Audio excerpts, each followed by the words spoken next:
I know we have Matt and Jude on the phone. Who else is on the phone?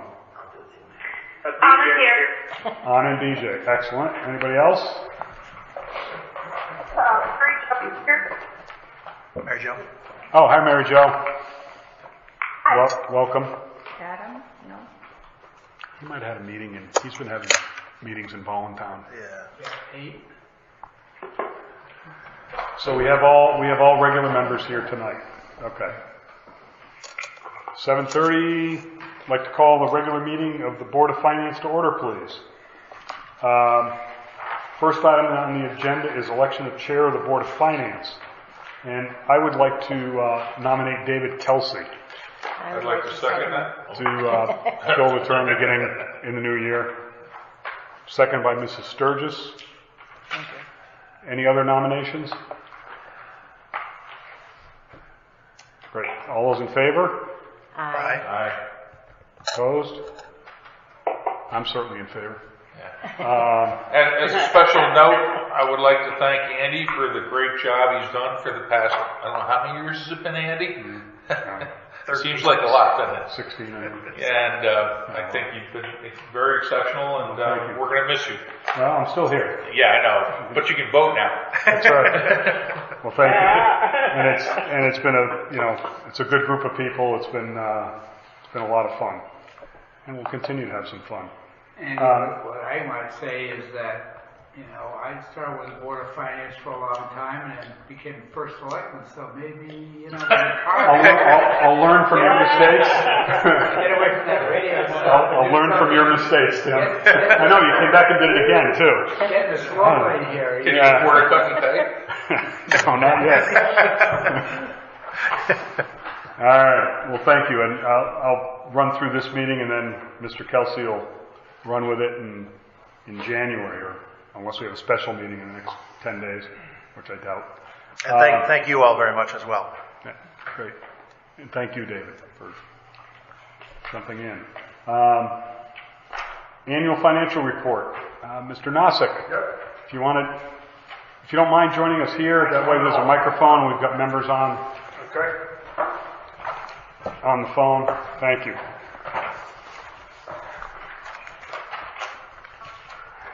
So, Andy, I haven't been here quite as long as you were, but I've been Well, you were here, then you left, and you came back, right? And David, welcome to the new seat. Thank you. All right, so I'll go through this rather quickly. I'm not going to read verbatim through this because I think everybody around this table has heard this spiel. We keep it rather consistent just to, for the purposes of this is what we think the highlights are. We can have some comparability from year to year. So, again, what I'll talk about tonight is the fact that we perform the audit under generally accepted auditing standards. We're also required to perform the audit under generally accepted governmental auditing standards, which is commonly referred to as Yellow Book. And then finally, it's performed under the standards of the Connecticut State Single Audit Act, which is a pretty narrow focus simply on state grants that are subject to the state single audit requirements because they're deemed to be major programs. So under governmental accounting standards, generally accepted accounting standards, that's our primary audit opinion. It's page 1 of the bond document. We've issued, again, an unmodified or clean audit opinion on the financial statements as of June 30, 2020. Under Yellow Book reporting, we're required to report to you any violations of compliance requirements that we deem would be material to the financial statements if a compliance violation were to have existed. There were none found. Therefore, in that report, it states that no violations or no non-compliant instances of non-compliance occurred.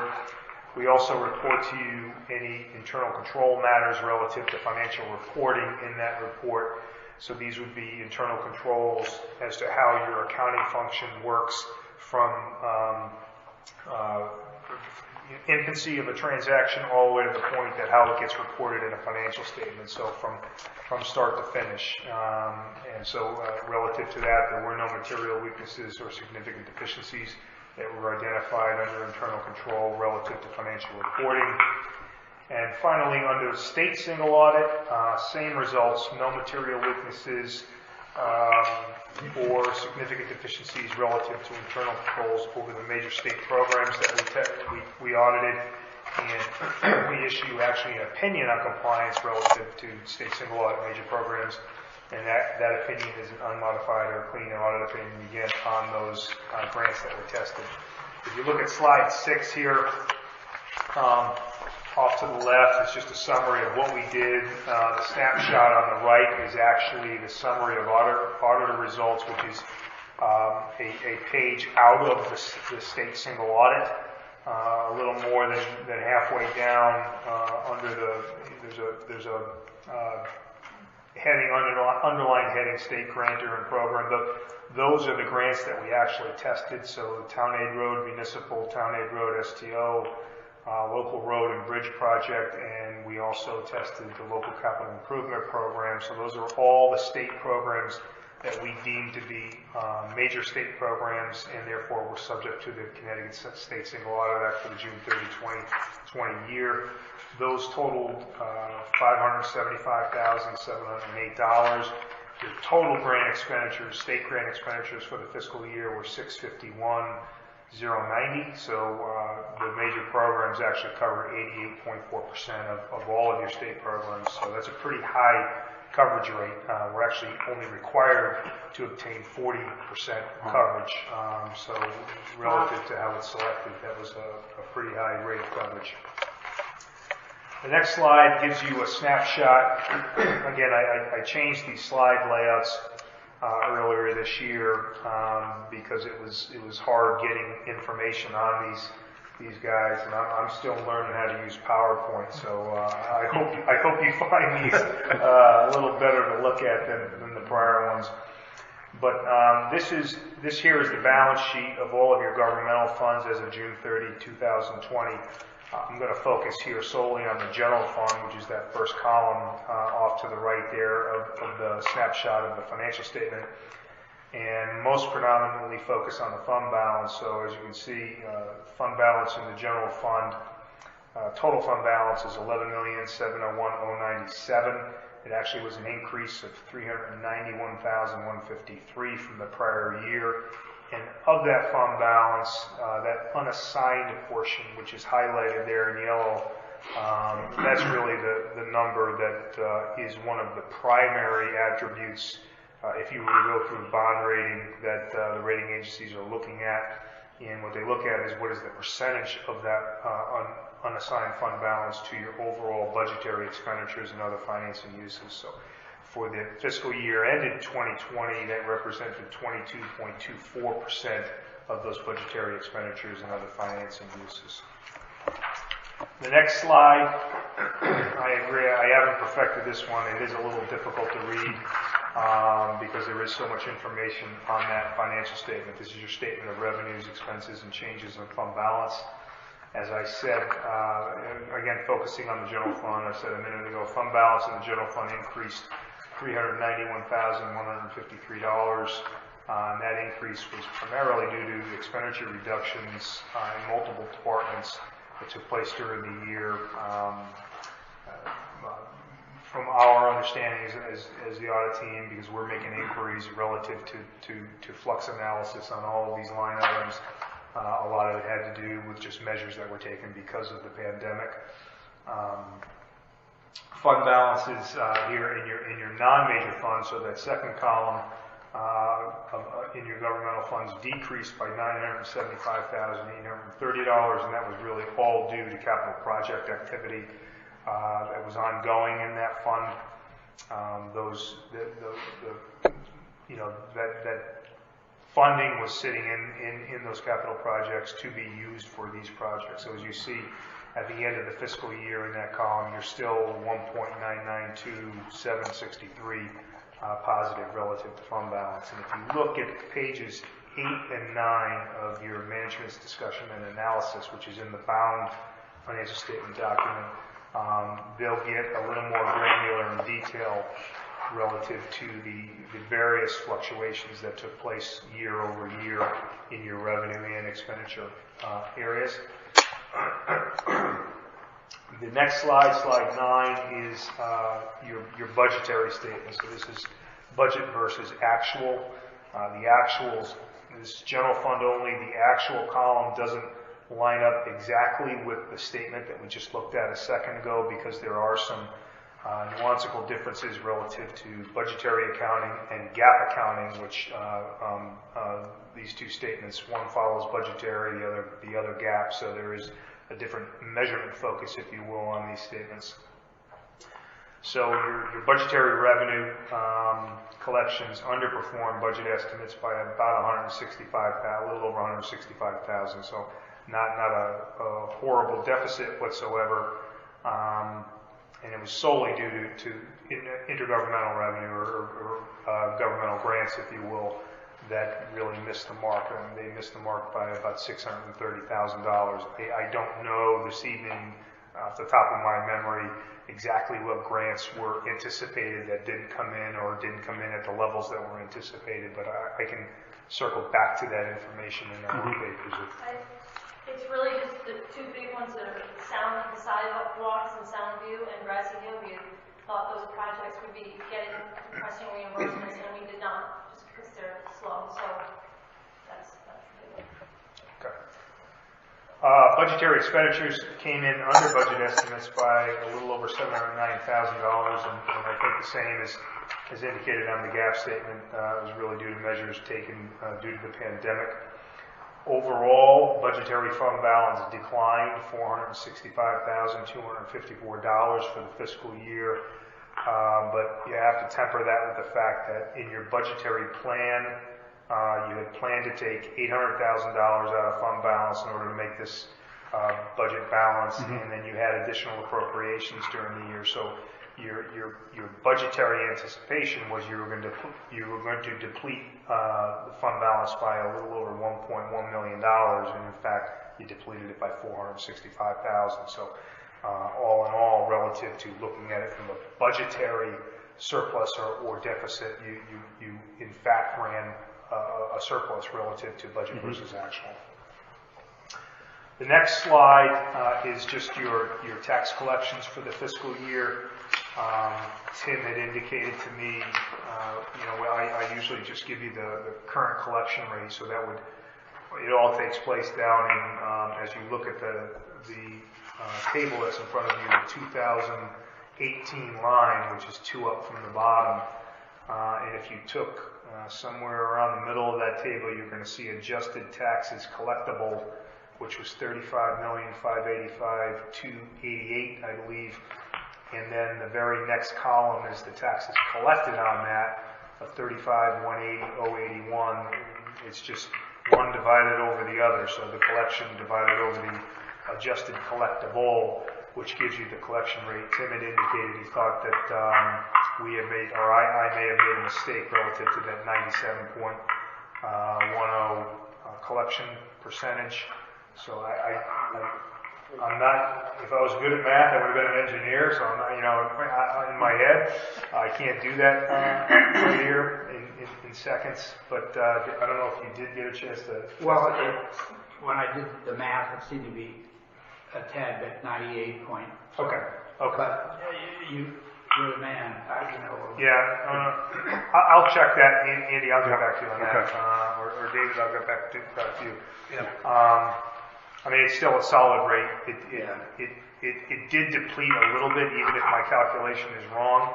And as I spoke with Tim earlier, you just look at your uncollected taxes as of June 30, 2020. So that very last column, all the way down to the bottom, you see $779,990. Compare that to the very first column on here. Your opening collected receivables were $683. So you do see an increase in receivables, which would anticipate, therefore, a decrease in collection rate. The next slide is just a snapshot of your capital assets and the activity that took place in there.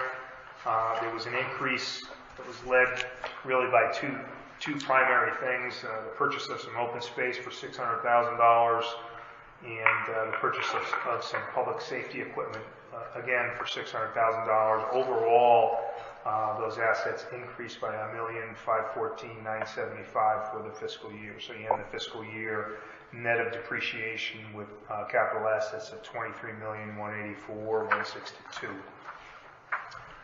Last slide, relative to financial information, are your long-term obligations, which are not significant at all here in town.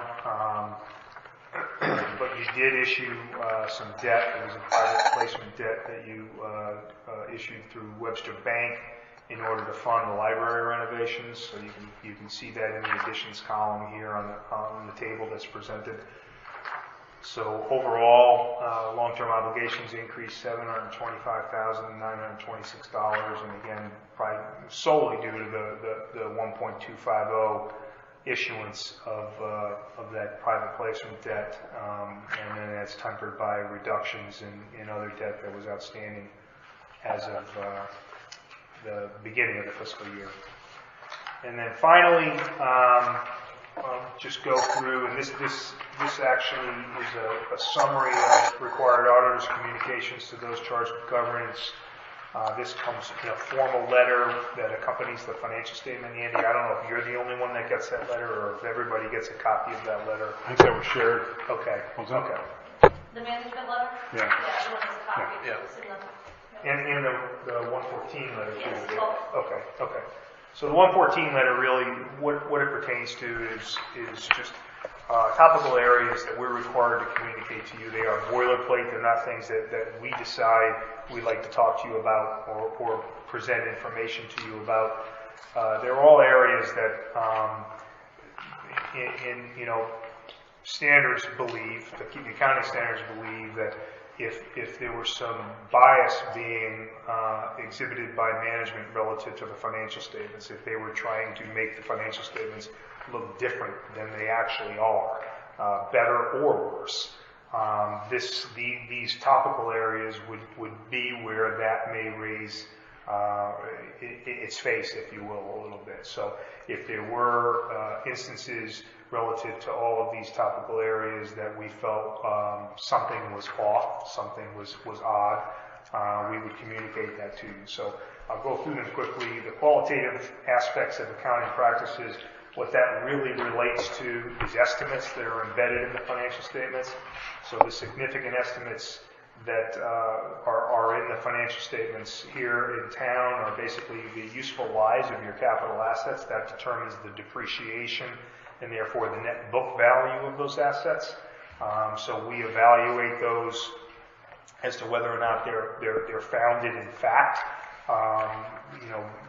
What you often look for is are vehicles, for instance, being depreciated in 3 years when in fact they're on they're being used by the town for 10 years or 8 years or something to that degree. The other one is the estimation of the liability relative to the landfill. So again, we evaluate that. There is a third party information that came to us from an engineering firm.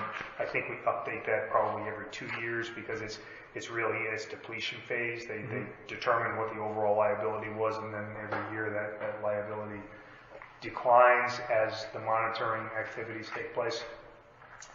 If there were any difficulties encountered in performing the audit, we would communicate that to you. That being, if we were getting delayed, we were being denied access to information, things of that nature.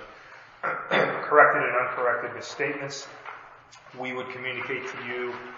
Purpose being that if management was deciding to book every proposed audit adjustment that we brought to them that made the financial statements look better, but wouldn't book any of them that made them look worse, that clearly would be an indication of bias. So we would report all of that to you. There were no audit adjustments that came out of the audit procedures that we performed that management didn't book. Disagreements with management, this would be related to accounting principles and practices. There were none that occurred, so there were no arguments relative to how something should have been accounted for or dealt with or presented in the financial statements. We do obtain management representations from First Selectman and from your finance director relative to those financial statements, and basically that representation letter, they seem to be getting longer and longer every year. Nicole can probably attest to that. But the purpose of them is to reinforce the fact and have management sign on to the fact that they are actually responsible for the financial statements. The auditors are responsible for auditing the financial statements. So we did obtain those representations from management. We would report to you any management consultations with other independent accountants if we were aware of that. If opinion shopping, trying to get a second opinion because they didn't agree with us or something of that nature. And then finally, relative audit discussions related to GAAP and other matters, which take place in every audit engagement. Most of the time, they're not really significant. We did have an issue this year that did have relevant significance to it. What we were presented with relative to the financial statements when we first received them was a prior period adjustment for the correction of some expenditures that had been booked. Nicole, please. 2 years ago? No, I think it went back to 15. Okay, so some time ago. I actually was here, so I do remember when it first occurred. And we did have a little bit of a difference of opinion with Nicole relative to that, because we felt as though when you do a prior period adjustment, what you're saying is what was done previously was wrong, was incorrect. And in our opinion, we felt as though, given the information that existed at that point in time, it was correct to book the expenditures that we did, or that management did, and we audited. Subsequent to that, in this fiscal year under audit, the company that had rendered those invoices to the town for which those expenses were booked, for whatever reason that I'm not fully aware of why, but they determined that they were no longer going to pursue payment on those invoices. So those invoices were effectively forgiven. Again, the conclusion of Nicole was that it should have been a prior period. We felt differently, nobody won. We just came to an agreement that we wouldn't report it as a prior period adjustment, that we would just be on the operating statement as a miscellaneous revenue in the fiscal year 2000. Is that the WPCA? Yeah, that was about a little over that. Thank you. So that's all I was going to come and talk to you about. I'll take any questions you may have, or just to follow up on, I'm sorry. No, go ahead. On Tim's question on page 10 for the tax collections, the 97.1% is significantly below what we've experienced in the past. What are the numbers that are used to come up with the 97.1%? Well, the calculation that we provide you with on an annual basis would be predicated off of those. See the adjusted taxes collectible column there. So second, move one up from the bottom. You see 35,585,288, I believe. It is, yeah, you need the Hubble telescope to really see it. But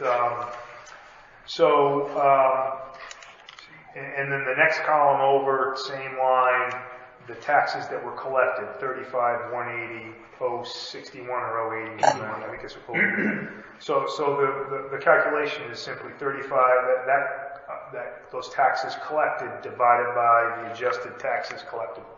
So the 35,180 divided by the 35,585.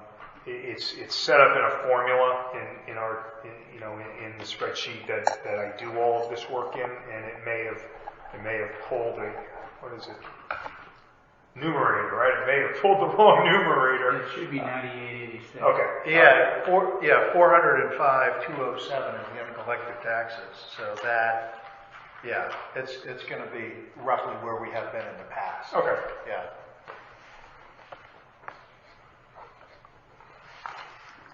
But that's a very significant point that Yes. does need to be absolutely right. Yeah. Yeah, because it impacts we look at our history Budgetary side. and, Absolutely. you know, Absolutely. it's a big factor in it. Yeah. If our surplus unsigned is 22.2, something like that, what is the recommendation in the accounting world at this point? I think they're all upside down right now because of the pandemic. You don't experience, a lot of municipalities experience significant legacy liabilities due to OPEB, due to post-employment benefits, and due to pensions. You're not burdened by that, but you're burdened by the same model if you were to go out and get rated. So the standing recommendation from GFOA was, I believe, 8.5% to 15% or 2 months worth of operating expenditures. But that really has been upended with COVID, and It's been creeping up. it's been creeping up.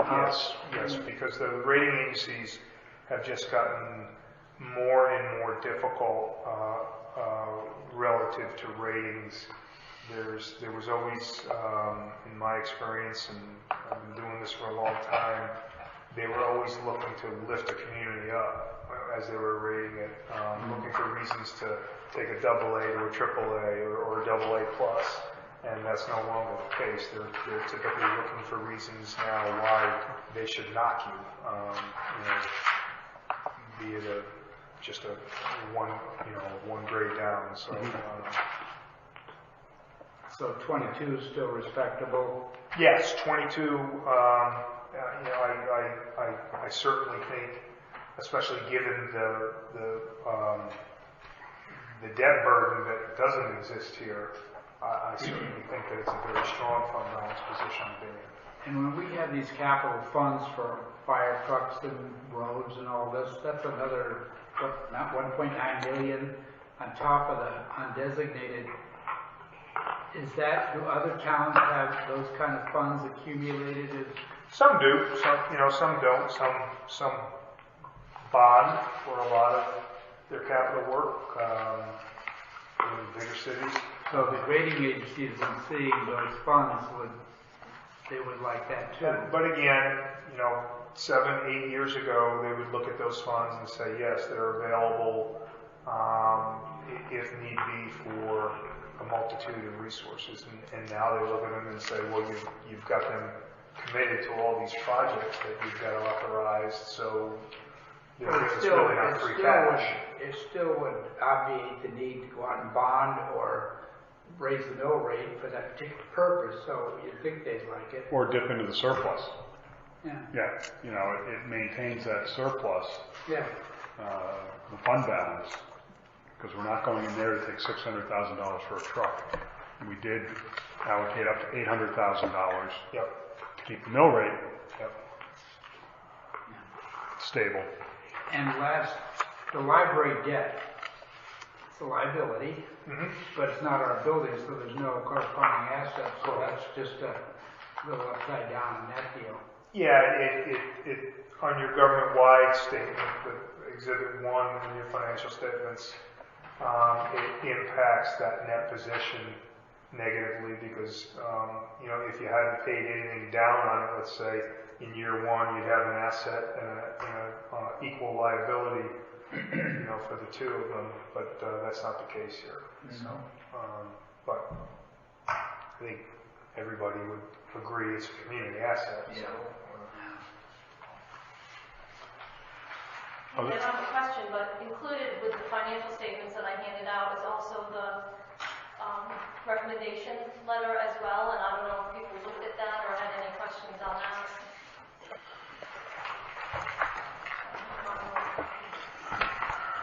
yeah, we also, did you get the draft of the opportunity?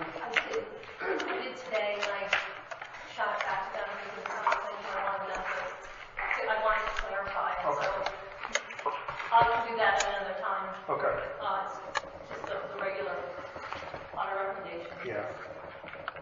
So most of these are not new. I think there's just 2 new ones. The first few, the accounting policies and procedures, that's Yep, a recurring, yep, that recommendation that we, also the investment policy, that's a reoccurring. Yep. Tax department is new. And everybody should have gotten a copy of this with their packet that Nicole supplied. So there's a recommendation there regarding potential training and the procedures within the tax collector's department to ensure the procedures are sufficient to ensure transactions are recorded accurately in a timely manner. So that's certainly something that we need to address. And then the other one was the bid policy. And that's the first time, I believe, this has been in here. And it's evolving around multiple purchases within emergency management from the same vendor that were totaling over $20,000 threshold that did not comply with our policy. So both of these seem like personnel issues and procedure and perhaps training. So. The investment policy, because that has been outstanding for a while. Well, we have an investment policy for the pension funds. Yeah. The committee did that. Yeah. And there is an investment policy within the financial policies and procedure manual. So if we do one, we'll get the, if we issue that formally, we will have an investment policy which will cover the second finding. So you can kill her. Yeah, and I would, and those first two, I would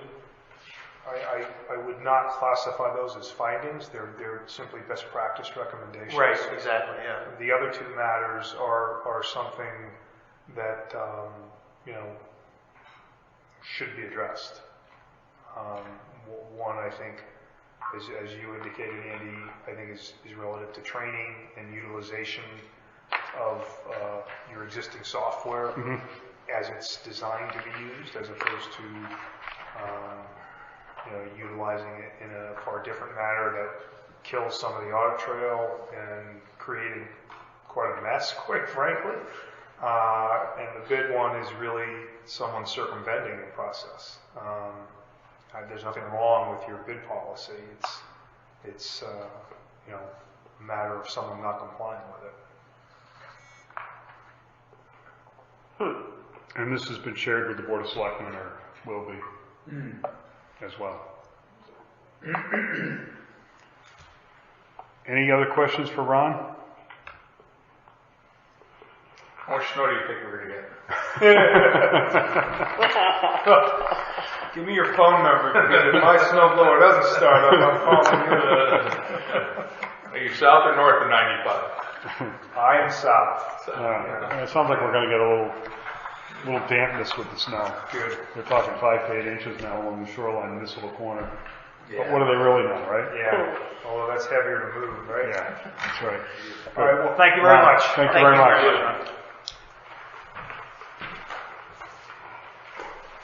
All right. Next item on the agenda is minutes from November 17th.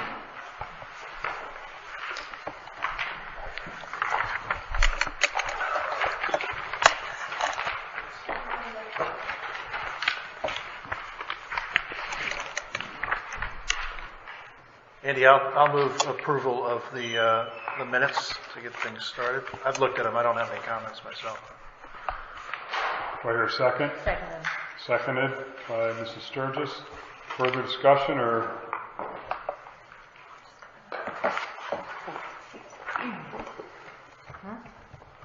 Hearing none. All those in favor? Aye. Opposed? Okay. Next item is approval of the 2021 meeting schedule, which was provided to you. What we're looking at is not necessarily the items targeted for those dates. Those are just laid in from past years. But we have to approve the dates of our regular meetings. One suggestion that Michelle made was that perhaps our December meeting of next year, which would be on the 21st, might be moved to the second Tuesday of the month to keep it a little bit away from the holidays. I guess my only question is, we usually have Ron here in December. Would a week make any difference for him being able to present his audit? No. Okay. I mean, other than that, that would be a modification to the schedule that was provided to, if people were in agreement with that. What is the change again? Potentially it would be the December 2021 meeting, which is currently on this schedule for December 21st, would be moved to December 14th, which would... Is that the second or is it the third? It's already done. I don't have a copy of this. It's You don't? supposed to be the 21st. No, it should have come in your packet. No, it wasn't in the packet, it was emailed, Michelle emailed. Oh, okay. Here, take Okay. a All look. right, thank you. Okay. Yeah, and that, I could the email 14th you. would be the second. It is the second. It is the Okay, second. thank you. I wasn't trying to do Andy, that. today is the 15th, so I don't see any harm in making it the 14th. I don't Yeah. think one day would make a big difference. Yeah.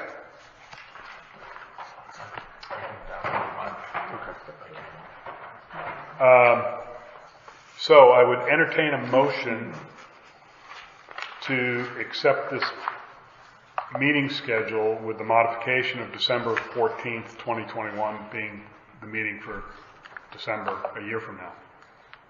Anybody care to make that motion? I'll make that motion. Sturgis, seconded by Mr. Garvin. Any further discussion? All those in favor? Aye. Opposed? Okay, great. Thank you. That's something we have to do for legal reasons. So, any other meeting other than those will be a special meeting I see, or an yes. additional. So. Okay, financial reports. Financial reports. All in all, even with the COVID and I really thought our revenues would be down when compared to last year. We're on goal as last year. Even with property tax, we have 56% collected year to date. We are ahead of the curve for, like I had said before, the town clerk and building and even the transfer station. Investment income has suffered just because of the rates, but the state grants are still coming in. We did get 25% of the ECS grant, and we've got some millstone money from the new fund from last year of $17,000. So all in all, we're at 53.5, which is not bad, I don't think. Great. For expenditures, under my department, we continue to do the progress billing for the auditors. They bill us monthly, so we paid $17,000 just last month for that as that audit wraps up. We continue to see a lot of overages in registrar, mostly just because of the requirements that they've had. I looked at it today, and I expect this department will at least be over by $8,000 in total. The primaries is already over by that, and we still have probably some costs going forward, and just the regular salaries in itself. So that's going to probably need some money at the end of the year. Move budget around for that. Ed's been doing all his catch basin work, 9,000, and I've got more coming in December. Under emergency management, COVID, we're at 35,000 year to date, and for the storm as well, we're at 40,000. And none of those amounts have been submitted yet to FEMA or to the state for reimbursement. So I'm not sure what the deadline is for that. For the police, I expect again this to go over budget.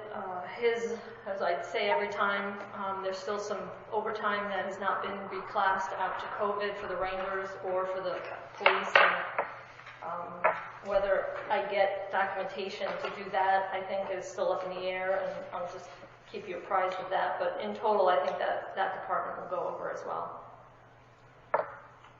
The fire department had some firefighter classes during the month of November, and on the transfer outs, I moved some of that money to other funds for the fire equipment fund, the public works equipment fund, and sanitation and recycling for the cans, As budgeted, right? as budgeted. Yeah. So, Just back to the emergency management, did I see an email that there was the first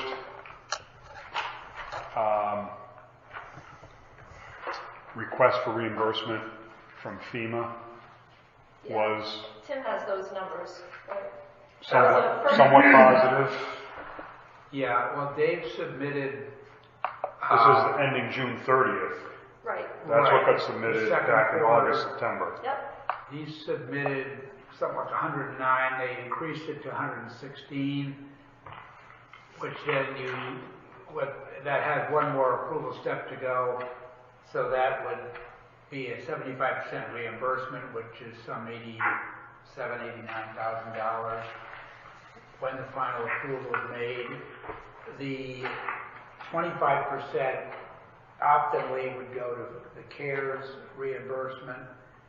Now, the timing and whether they will play ball is the question, because I think communities have submitted stuff to FEMA, some of which submitted earlier than we did, and they may have received their funds and stuff, but the people who were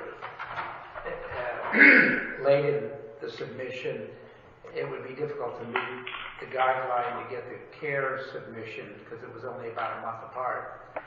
So I guess we have not heard definitively whether that about 29,000, which is the 25% that's not reimbursed by FEMA, will be able to be reimbursed by CARES. So, But again, that was FEMA money that was spent in the budget that we just talked about, the audit. Right. And that's reimbursement that'll come to monies expended then. And then we've got the next round, and which the I quarter think three, is due by the end of the year. the quarter three guidelines haven't been set up that we know of. Right. In other words, the date to submit to FEMA, the date to submit to CARES. You hear different numbers as to what the CARES maximum amount is for the state. I've heard 50 million, 75 million. It's kind of a moving target. So, but we have not heard about third quarter. Of course, third quarter includes July and August, which Right. is a lot of beach time. Yeah, that's a lot of this expense that you're talking about here, Nicole. Yeah. So we don't even know the deadlines for those yet, for the FEMA, which has to go to FEMA first, then to They CARES. And, they got several approval stages, so it's not quick. Yeah. So I think OPM is the one that talks about CARES. I don't know if they do the FEMA, at least give us advice, but it's, so the idea is if you incur the expenses and everything is documented properly, you could probably close the books fairly quickly after a quarter and be ready to come. I think the time cards and stuff were not properly filled out to document this ranger was for Right. COVID, this policeman was overtime for COVID and all that. So that's been a thorn in Nicole's side and getting the thing wrapped up and submitted. So, But this is an ongoing thing, so, that was the case for second quarter, last quarter of the last year's budget, April through June. We haven't submitted July through September yet. We're 2 months out from that. Right. I don't. And we're in the middle of another quarter that's going to have to be done as well. I mean, hopefully, I know we have people sitting here at the door again, a person or whatever, a body here. yeah. And maybe that's simpler because we don't have the park rangers going back and forth, but are we set up so current stuff, like at the end of this quarter in January, when this quarter ends, are we going to have this quarter all squared away, ready to submit? No. They may, Okay. they may say we're done after the third quarter, who knows? Well, but we still should be at least operating as if There will be some money. there will be money, and so it shouldn't be a big hassle to Yeah. submit it in a more timely fashion rather than 4 months after the fact. Yes.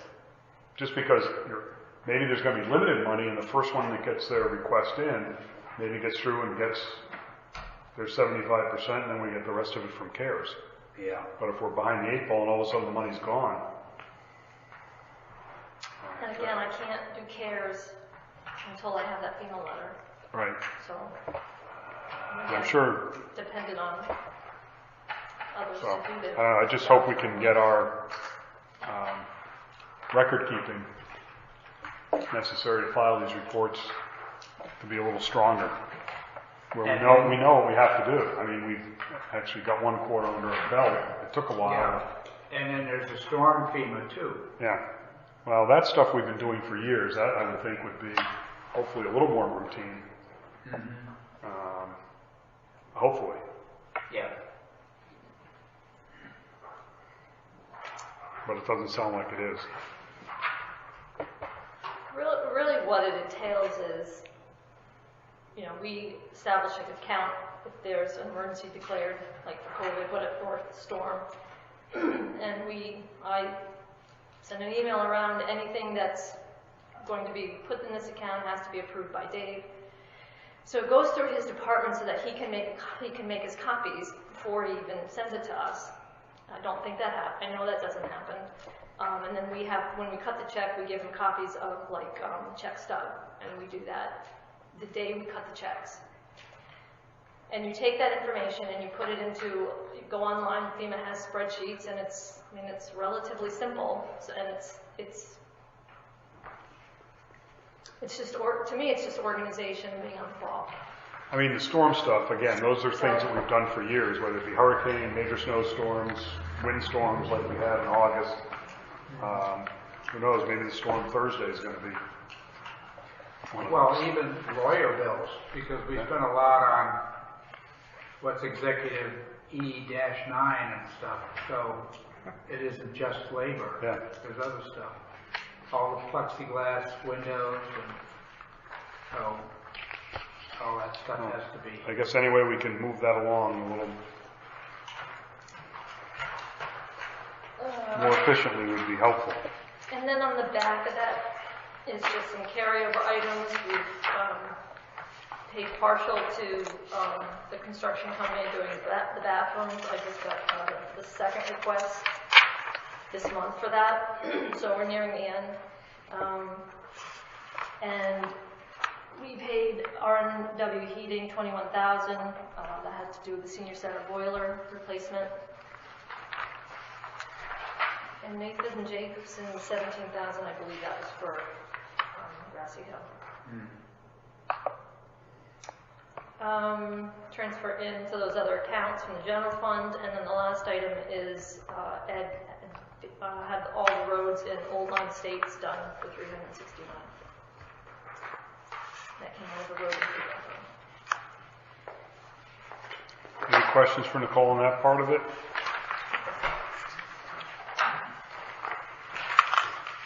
Any questions anywhere else in the financials? Okay. I assume you're going to have an update on Grassy Hill Bridge.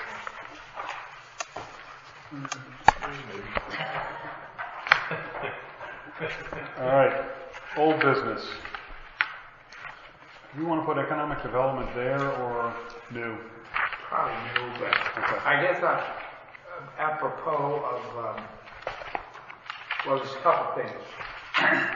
The Soundview sidewalk, that's about to get DOT's blessing on the engineering documents and so forth.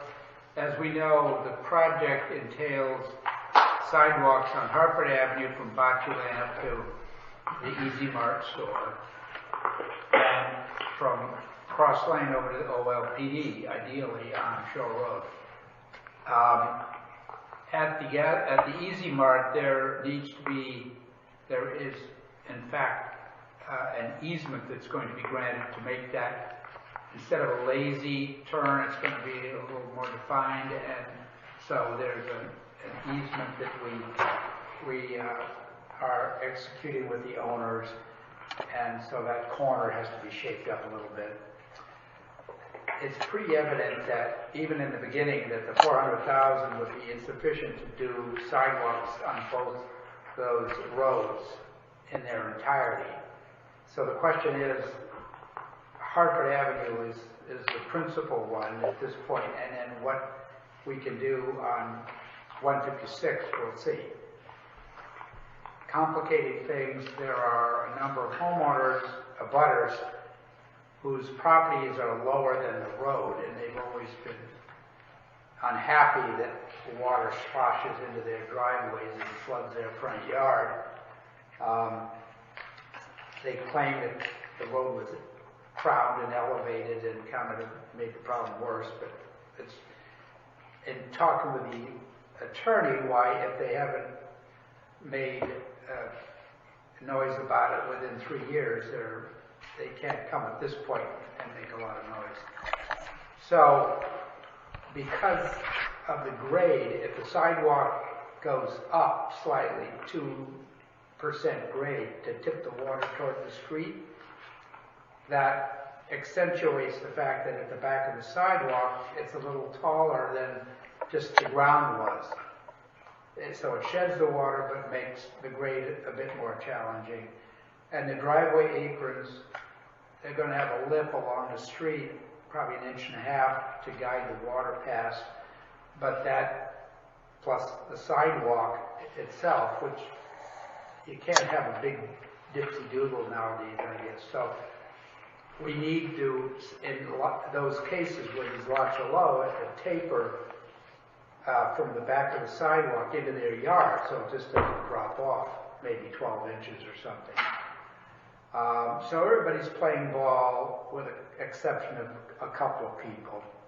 And so we're about at the end of the rope with one of them in particular, and we're trying to figure out what do we do. Do we do the sidewalk and have this drop, and then said we give you every chance in the world? There is apparently a statute that would give the town the ability to, notwithstanding they're not giving us permission to go on a lot, you could go in there and make it right with a minimal invasiveness kind of thing. So that's being sorted out. But there's going to be probably some 55,000 spent on these improvements to these properties due to the nature of it, to make them right. So that combined with just the actual work, you have to subtract from 400 what you could do out on 156. So until you open the bids, you really don't know what the contractor's going to charge, because if they come in, they're hungry and they come in low, you can do more. If they come in at or higher than the expectation, then you do less. So I think at our last meeting, the expenses which I tried to assemble, we had the easement work, surveying. We're not doing the pins that surveyors put in the ground to further identify the boundaries. So instead of being 2,550, it will be 1,800. The BSC, our engineers, for the actual construction supervision, part of their fee could be paid by the grant, half of it, and the other part would be paid by the town. So it was going to be 15,000 from the grant, 15 by the town. I asked the question, I said, well, if we only do Hartford Avenue and say 1/3 of Shore Road, we're not doing the whole project, so the fee would be less, right? On this construction supervision. And said, yes, but not proportionately necessarily. So don't know what to expect on that. And the legal at our last meeting was around 3,600. There's more now because of these landowner, we had to get these temporary rights to come on your property agreements. So I think originally the selectmen's budget probably was anticipated to pay legal. I figured it was an expense of the project, so maybe just like the survey and that stuff, it would be a project expense. So that could be, you know, $5,000 or $6,000 for legal instead of $3,000. So then if we had a little contingency, but we're getting close to or over the $20,000 thing if we wanted to say, okay, here's the money to proceed, and we don't know the balance between not doing the whole job and a portion of the job. So maybe next month, if they go out to bid, we would know what the low bid is and lowest acceptable bid, and if it's, these fees might reduce this construction supervision thing.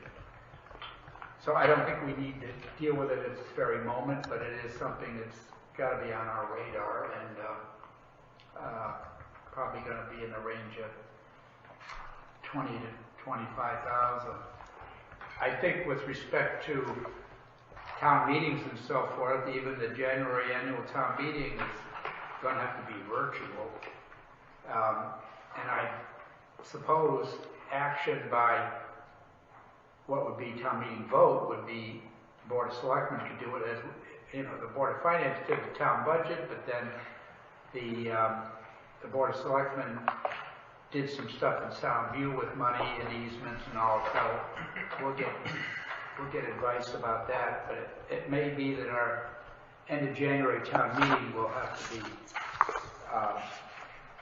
virtual or a selectman meeting kind of thing, which is going to be too bad.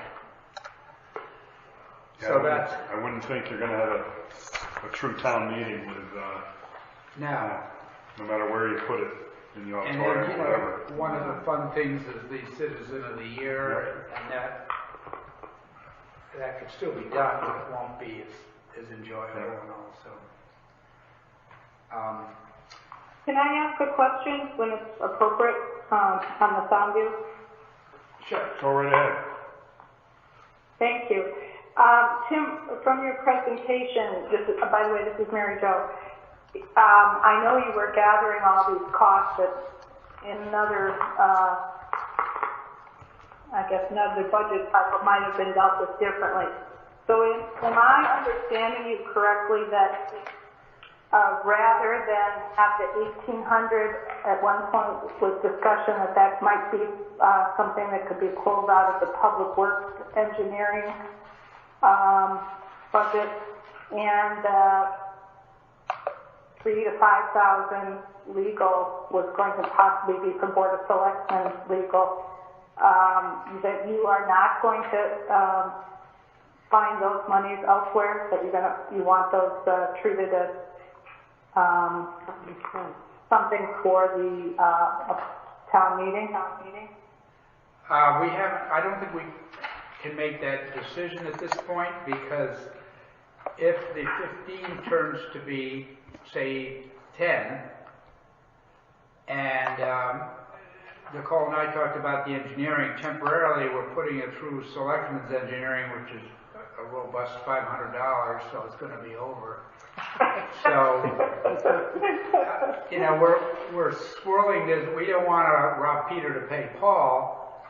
So if we can really get a good grip on it, we can either just do it with the budget, with an appropriation, or we can, if somebody's got a lot of room in their budget and there are 5 months to go, and the person says, well, say Ed says, I don't really have any use for this engineering that I can see, we could do it that way. I personally like having expenses tied to the project, so long as it doesn't make it too difficult to get approval one way or the other. But I think we can make that decision perhaps next month when we meet, And the selectmen can talk about it too. So I guess the advantage is if it's under 20, it would be a little easier to do with the finance board if they were agreed. If it's definitely going to be in excess of 20, then it probably doesn't matter. Nicole? Well, I think it's not going to matter. The executive order allows the Board of Selectmen and the Board of Finance to approve these things, because we approved the extra $42,000 for the Haynes Park bathroom. So this is just like that, really, and it could go through, a capital account. So we keep it all together if we had to. We'd ask your advice whether we should consolidate it so the project, you know what you spent on it, or whether you squirrel out different amounts to different accounts. I mean, it's better to keep it together, because I have to put it on as an asset and record it as an asset and depreciate it. So if I know it's all in one spot, that's easy for me. If I have to go looking for it, will I remember to do that during my report? But yeah. So I would say keep it all together and put it under a capital for an additional appropriation. And Tim, doesn't the bulk of this depend on what the bids come in? Yes. Sidewalks. I mean, if it's, favorable, then maybe it doesn't matter. Maybe it's all going to come in under 400, which I doubt. The thing is, we can always shrink how much sidewalk we do. However, there are certain items that we cannot put through the grant, such as half the engineering and the surveying and the legal and stuff. So we have to find a home for those things, no matter what. So, I think that the committee that's working on it can make a recommendation, and the selectmen can look at it. But I think if it's kind of half dozen, we might just go ahead and consolidate it. Particularly if it's going to be a Board of Selectmen vote to authorize an appropriation, let's say, with the Board of Finance on board. So we have time, because we won't be starting probably until March. Okay. And the bid will be a significant thing to understand what they're coming in at. Any questions? Well, Tim, this is the last point I'd like to make, is because I couldn't understand when the auditor was there. I heard Nicole mention the capital project, I guess the deficit, and as soon as we are able by the DOT to go out to bid on this project, when we get the authorization from the state, they cut us a check for the $400,000 directly. So we don't have to go back and forth like we did with the other projects. So the $400,000 will be arriving probably in January if we're able to get out to bid. That still won't solve our problem with the non-grant eligible stuff. So we need to make decisions. Oh, no.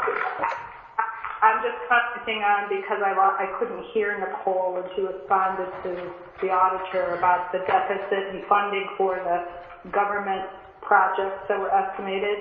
And I'm assuming what you said, Nicole, is that that's because we didn't get the 400 yet, but I couldn't hear you exactly.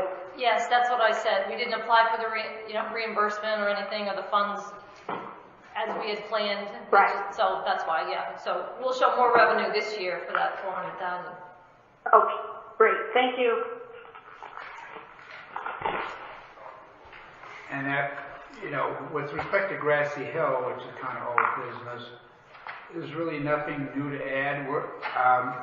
I'm thinking of having Howard Fromer, the engineer from Jacobson, come to the Board of Selectmen, hopefully to describe where we are, where we're thinking about going. As I mentioned last month, I think Todd Macknick believes that the bridge is solid. Obviously, the sidewalls are stone masonry on top of the deck, so they're not like a typical bridge where it's unitized into the bridge itself. But given the increase, basically the doubling of the cost of the project from preliminary design to final design, I think we have to evaluate, do we want to embark on this? Is this this would be nice to do, or is this a must do? And I think the answer is that it's not a must do. If we do not do it, Howard can brief us as to what, if any, grant money would be available to pay what the engineering that we've been doing, which is pretty much toward the end of that engineering. If we had to pay 100% of that and say it's $100,000, that's still cheaper than 50% of $1.2 million. But then the other thing is that the utility movement, we wouldn't have to move the utilities. That will be very complicated because it involves going on private property, which property owner is not too happy with the town, and so there's a lot of wires.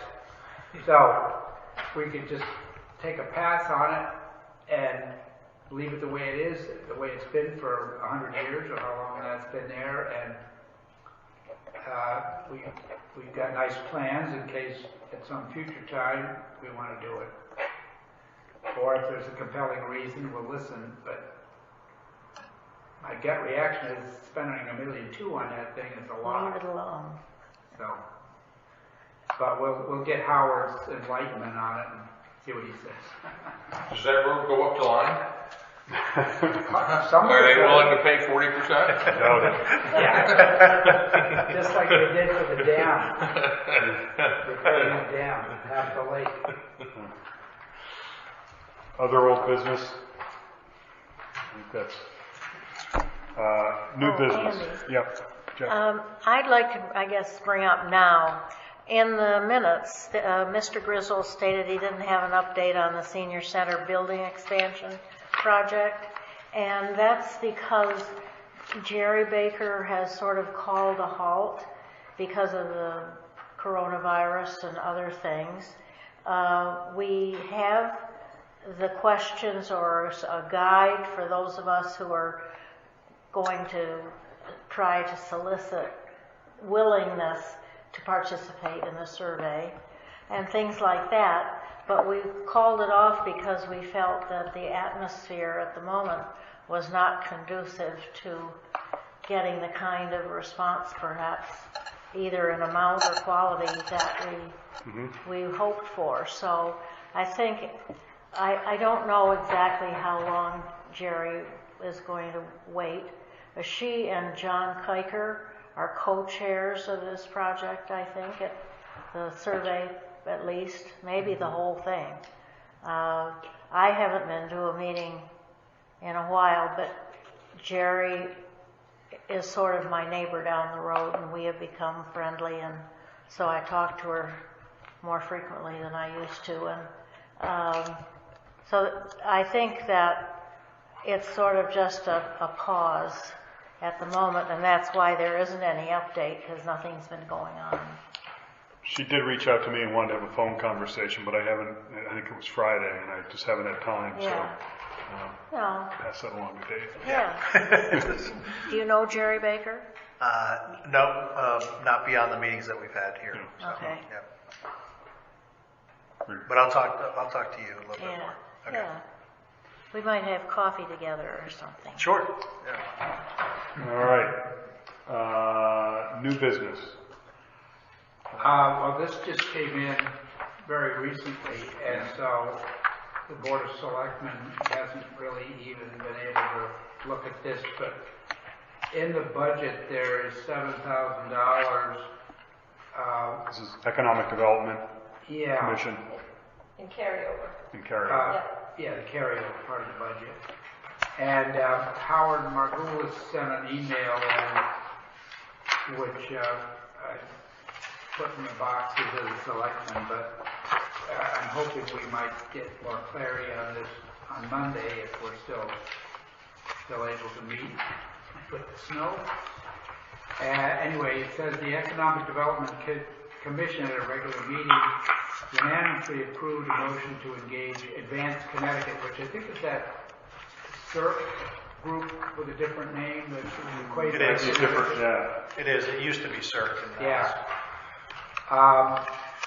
To engage Advanced Connecticut to produce a business resource guide. The purpose of the guide is to facilitate the experience of both business currently operating in our line and those considering entry.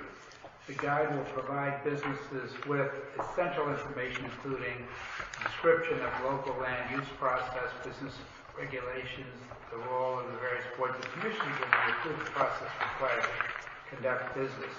The initiative is outgrowth from a recently concluded residents and business survey with SWOT workshop and the economic development report provided by Advanced Connecticut. The reports indicated a line business community has a perception that it's not easy to do business in our town. We believe this business resource guide, by providing easy access to essential information, will restore business confidence in our line. So the guide would be a welcome letter for the first selectman and the EDC chair, a 2-page overview of Oline's economic development assets, including descriptions of the key industries, location, market access, transportation facilities, workforce, educational attainment, and quality of life. Number 3, an Oline municipal data profile, which will include a description of the town's demographics profile, list of significant employers, fiscal information, and a house, I don't know what the hell that is. List and descriptions of businesses and resource organizations, contact information at the state, local, federal level, a 1-page user-friendly online and local and youth regulatory process. Advanced Connecticut has designed similar guides for other municipalities, most recently the town of Beacon Falls. We will make every effort to utilize existing guides and resources, but will repackage them in an easy access, concise resource guide and make it available online. We have 7,000 carryover funds available, and we will not be requesting additional funding. Advanced Connecticut will charge us a rate of $200 an hour. The goal would be to tap into the existing resources in order to streamline the guide's development and perhaps not spend all of the carryover funds. We realize the town is trying to hold down spending. So, I think probably both the Halls Road Improvement and this organization were asked to come before the boards to explain how and why they wanted to use the funds. So this is their effort. And, the selectmen review it. I guess if the Board of Finance has any bias one way or the other, we'd appreciate that input, because it will be another month before, I guess, the Board of Finance meets again. We're meeting next Monday. We usually meet the same week that this calendar splits up.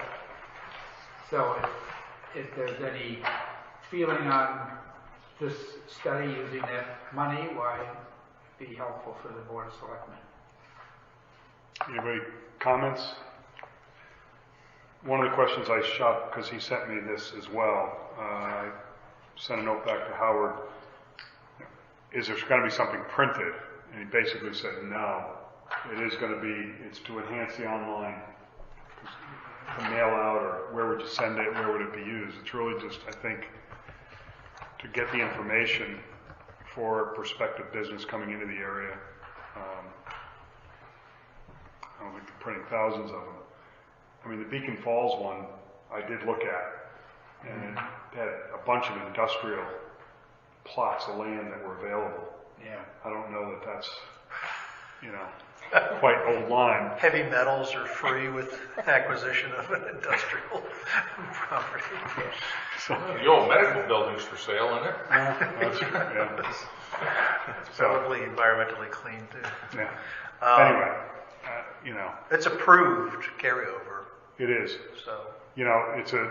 Well, I think they were told to come back They were. to Selectmen and Finance to discuss what they had planned as opposed to just arbitrarily Just spending it. using it.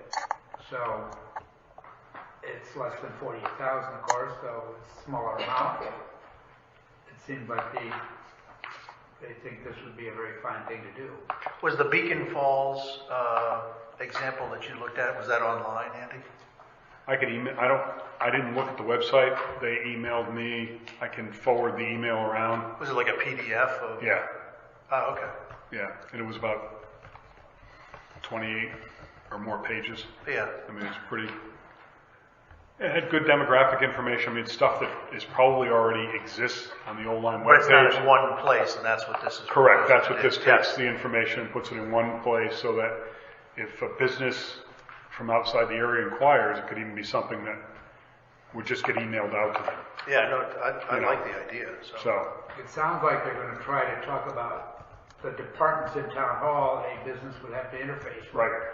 to make that more transparent. Basically the steps. You start here, Yeah. you go here, you go here, you go here, you go Yeah. here. That's what the Beacon Falls Phone number. Yeah. said. And that makes sense, you know, and, Yeah, and I talked with Howard about this in the summertime. Yep. We met, and he had suggested that it might be coming down the pike.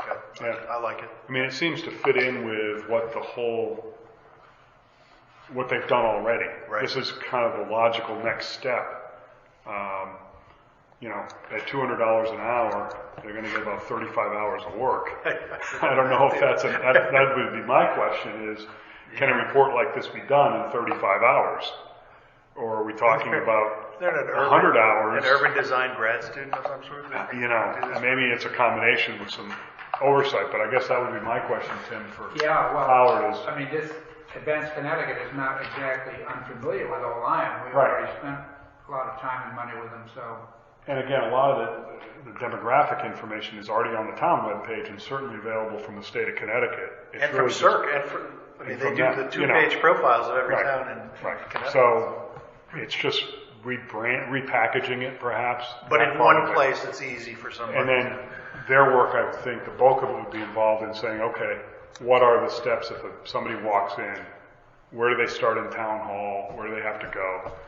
And laying that out, because that might be different in every town Yeah. as far as the order of events. So that would be maybe where the bulk of their work would be. What would you have to do to put a new gas station on Halls Road? That's There you go. Hey, Andy, Yes.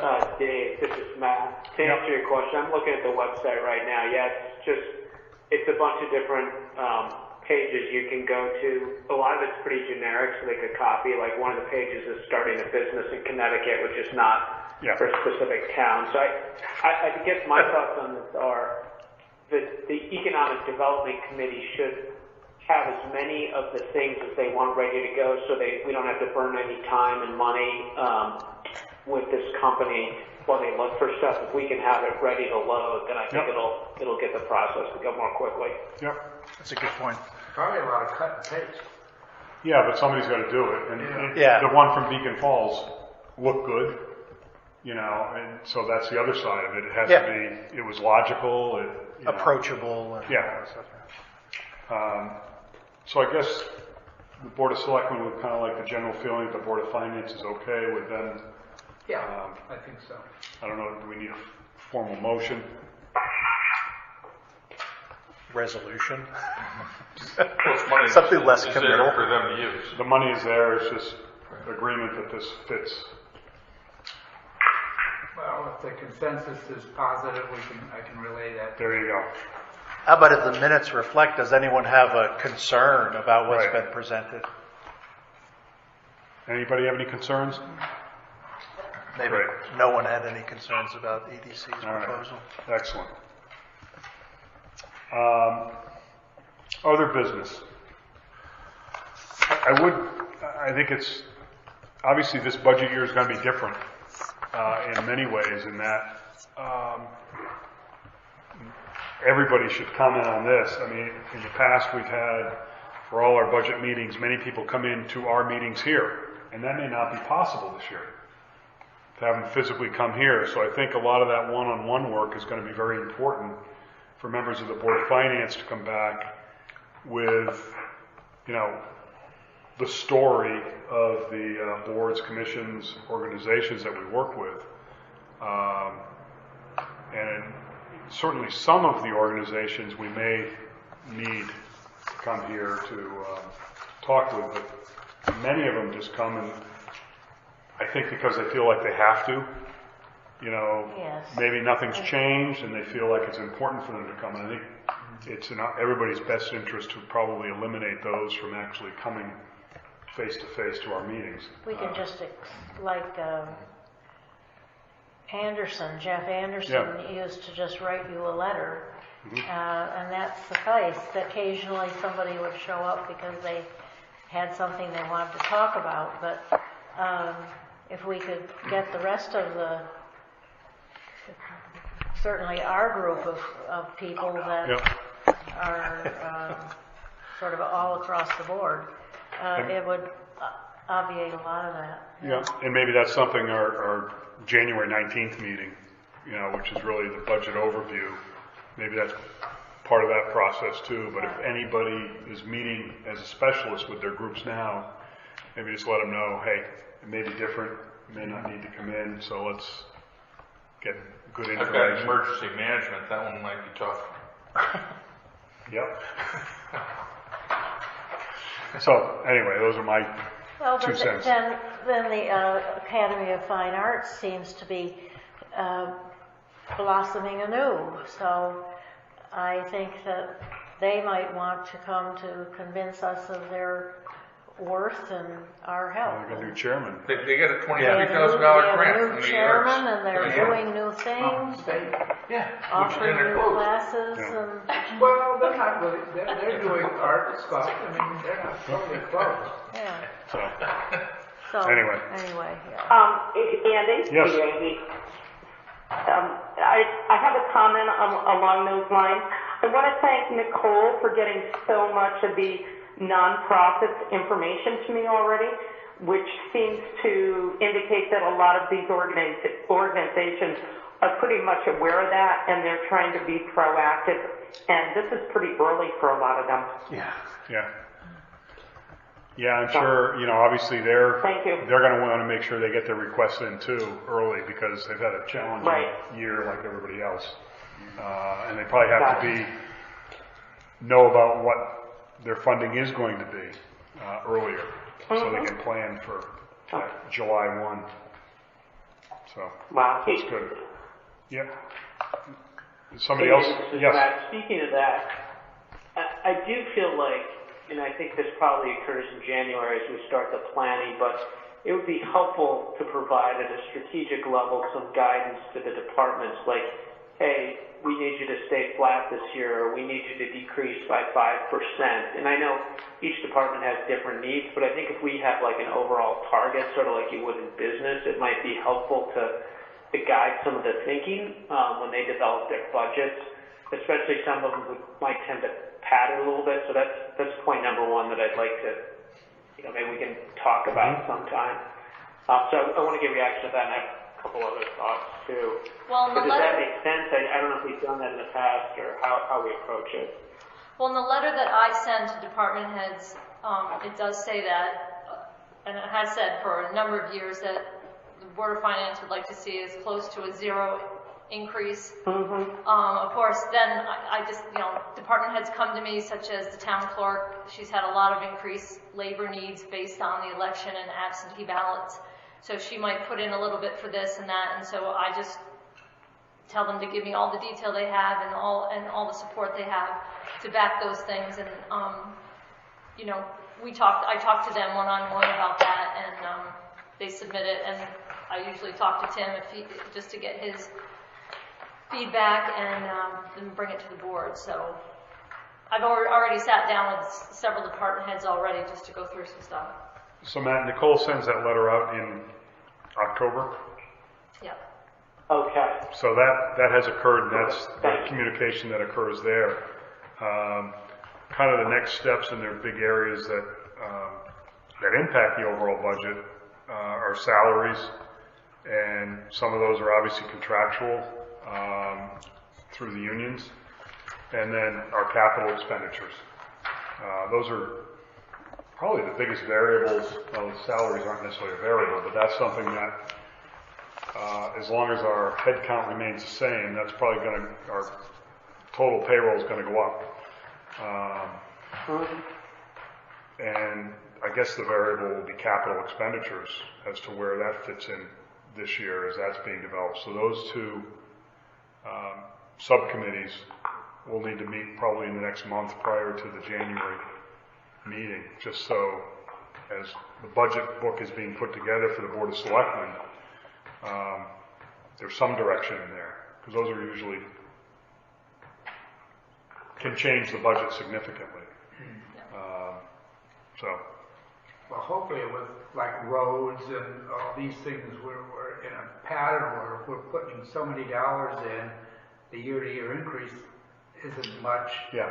And, you store it up and then you take it out and it kind of evens with it. Yeah. I don't,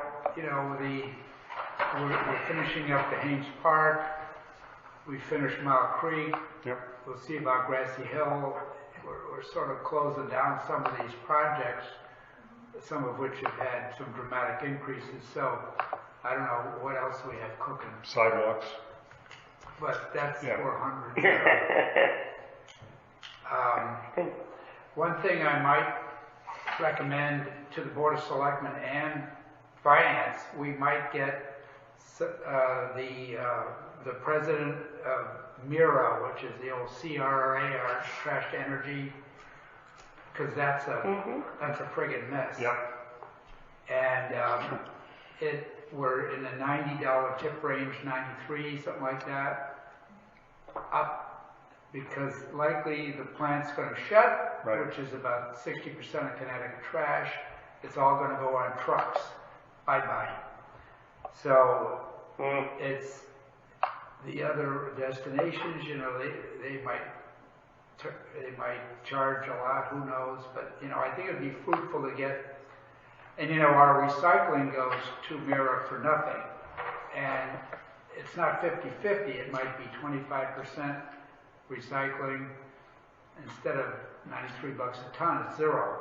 So that's probably not going to continue for a whole lot longer because the price of those materials is bad. Usually you get a rebate on that stuff. So that might be one group we'd like to hear from to shed light on the future costs of that. Should Old Line be investing in some farmland in western Massachusetts by any chance? Ohio. China. So we could maybe look at some of the big budget things in line. I think that would be helpful. But I think in general, some of the regulars that, again, they feel they have to come to us. Maybe this is a year we that can they truncate the process. Maybe. Right. Yep. Any other business? I don't know if you remember, I think you're on distribution. We got something from our trooper on replacement of a couple of the old computers in the existing cars. Yep. I guess he's already ordered that. And it's about $4,000. It's about $5,000. For 4 computers. And he just found out, he told me he had found out just recently from the state of Connecticut that those computers were no longer compatible with the state system, and that's why we had to upgrade. Right.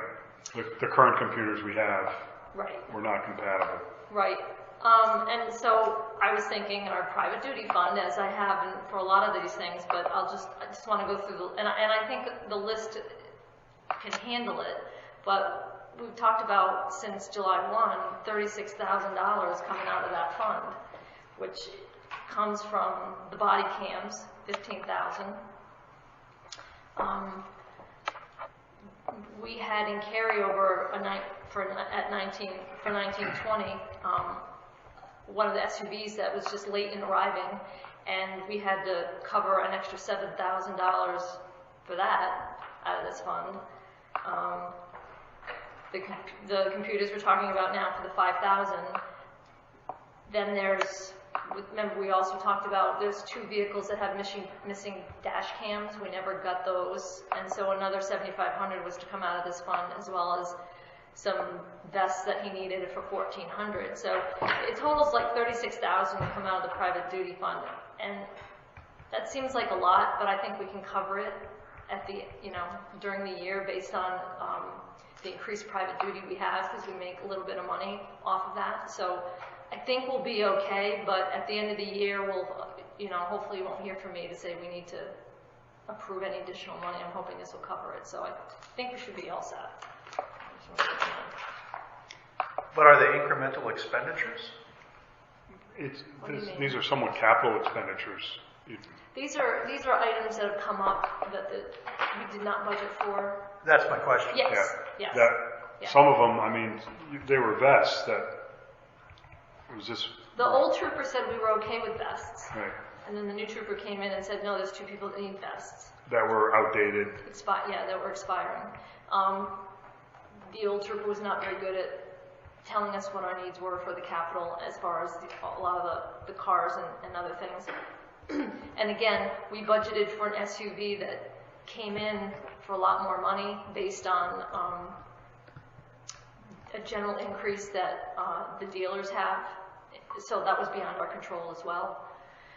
So it's just a lot of incremental things that have come up. But it's unbudgeted, and so for example, for the computers, it's $5,000 or whatever it is. Did I miss it in another meeting, maybe? No, this just happened a week ago. Just came up. Right, and so would that require, because it's below $20,000, would we need to? Well, what Nicole's saying is she's taking the money out of the private duty funds, or recommending taking it out of the private duty funds, which are there. It's kind of like the dog fund. But that's a source. My question is the use. I thought that we had to approve anything that was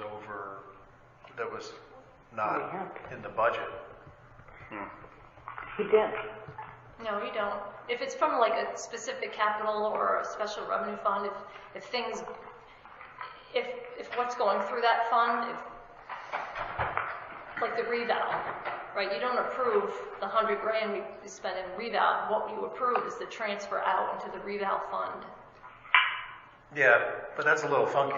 I mean, because if somebody knows, if we've got private duty fund and we've got $40,000, and it's kind of like the cops can spend it, on stuff that. Oh, I don't know. I don't let anyone spend anything out of that fund. No. I Without approval. know that. But, without my approval. Yeah. But we set it up years ago because it was a way to save money for cars initially. Like when we bought the new animal control van, we took $15,000 out of the dog fund because we accumulate funds in there just for that, those specific things. Yeah. So it's used the same way, although we haven't had to use it for probably since we started it. Yeah, but I thought the practice was for expenditures, if it's not budgeted, that you have to approve because it's an expenditure, no matter where it comes from. So. But there's no budget in special revenue and capital funds. Special revenue and capital funds there are.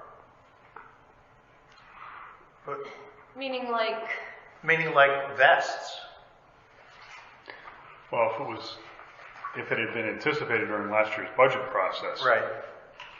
It would be in capital. So that would be in capital. Yeah. So would the computers, and so would the body cams. Yeah. And so which we've had in the budget before. We had with the dash cams. Yeah. And I don't know why we fell too short. For the vehicle. It's all right. It's a process question, but I mean, it's $36,000 if it were just a couple grand.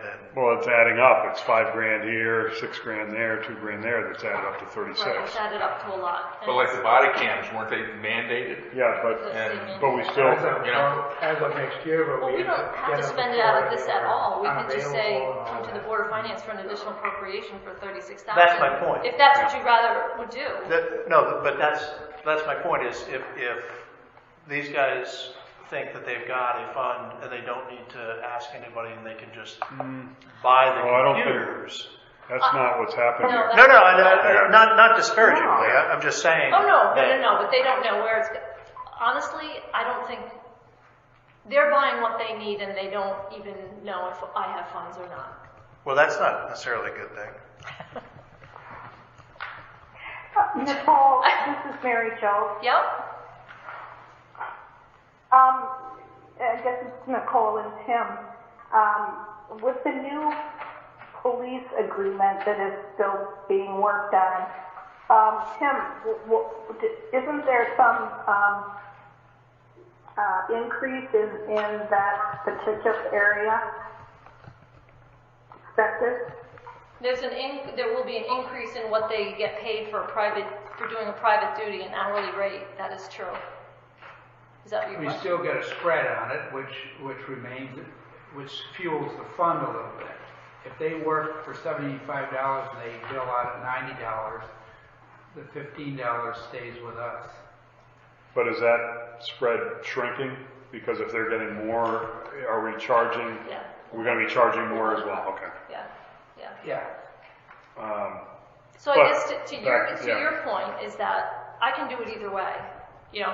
Since July 1, they've come back with these little things already in motion, being ordered, being bought. I get the invoice. I got to find a place for it. Yeah. I've taken it out of the private duty and I Because come there's here money. and I say, this is where I'm taking it out of, so you don't have to do an additional appropriation. Right. Now we're to the point where now it's $36,000. And how much is in the private duty fund in total? Any idea? It's getting pretty empty. I don't know, but it gets replenished really quickly because of. So maybe my concern is moot Oh, because the there's no more private money left in the private duty fund. So. Well, just look at the Sound View, they've been doing a lot of road work. Yeah, for the water project, so there'll be. And I would think once the sewer project starts going down 156, there'll be a lot of. But I mean. I think more the point is somebody has to talk to them about. That's the real point is they don't order it until you ask. I mean, the body cams we talked about, and that was a mandate. Right. And I think we discussed it before they ordered them. Oh, yeah. Yes. But In that case, you had to get the order and we might not have availability. Because they need to have them by July 1 or something like Yeah, that. it's a typical state thing. April. I thought it was July. But he has to get the order in by April. I thought it was even sooner than that. Yeah, I thought, because everybody was going to be ordering them. Yeah. And there could be a shortage. The computers are somewhat related to the body cams because isn't that the dash cams and the body cams get downloaded into the laptop and that has to communicate, that's part of what it has to communicate with the state police. Right. And I was impressed at least that the 4 rugged notebooks that they're buying are refurbished. New rugged notebooks, I know we've bought them for the fire department in the past for like $3 or $4 grand a piece. And they're getting 4 computers for $5,000. Yeah. The copy of the bill there, it said refurbished. I'm like, oh, okay, that's good. Yeah. But they're up to, the specs are up to speed, so they'll communicate in the way they need to. Hopefully we'll get, 3 or 4 years out of them.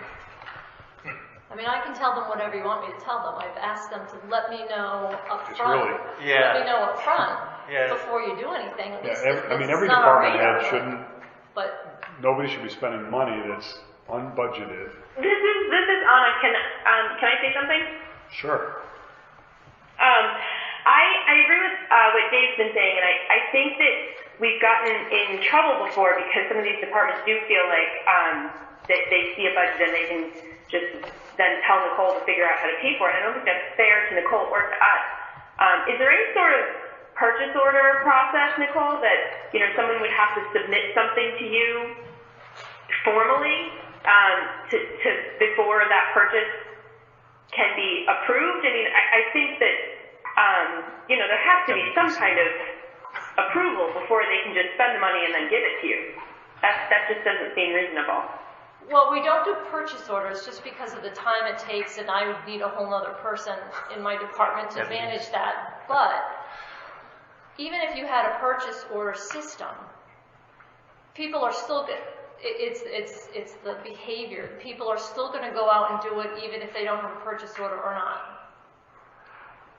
Didn't we run into this though with the WPCA? Because you can't incur a liability. The person who does that is actually technically personally liable. Right. I think is where we ended up with some of the WPCA stuff. Excuse me, Andy, this is Jude. We run into this every step of the way, whether it was ordering lights for the fire department or playground equipment or studies. I don't think it's just the police department. No. No, It hasn't No, been no, in the past. I No. agree, Peter. No, it's not. Right. And I think it's a matter of education, communication, and you know what? Somebody's got to say no sometimes, say, hey, well, this wasn't authorized. You better call the vendor and say, cancel the order. There's nothing wrong with that if it's not too far down the road. This is a municipality. It wasn't authorized. Is there You some? need to come with the request. Hey, we need to do this. We need to upgrade them. Don't order them. Come with a request. I can't imagine in the case of laptops, it's not an emergency. They're planning for down the road. Perhaps during budget season, we could make this part of our communication to these different departments, Well, especially ones for. we certainly can for the ones that come to us, but that's also, I think, the job of management to communicate and say, Right. hey, this is the process. Just like we just talked about economic development, coming up with the game plan for new business to come into town. Hey, here are the steps you have to follow. Maybe there has to be, and it won't cost us $7,000 to come up with, as a department head or board chair, these are the steps you have to go through before you spend any money. I was going to ask if we couldn't either by. Andy, Adam Burrows. Okay, go ahead, Adam. Andy, I used a requisition sheet. So if somebody wants to make a purchase, they send a quote to me, but they also have to include a requisition sheet. It's not a purchase order. And then I initial the requisition sheet to say this is okay. And that allows them to make the purchase because they've received an authorization.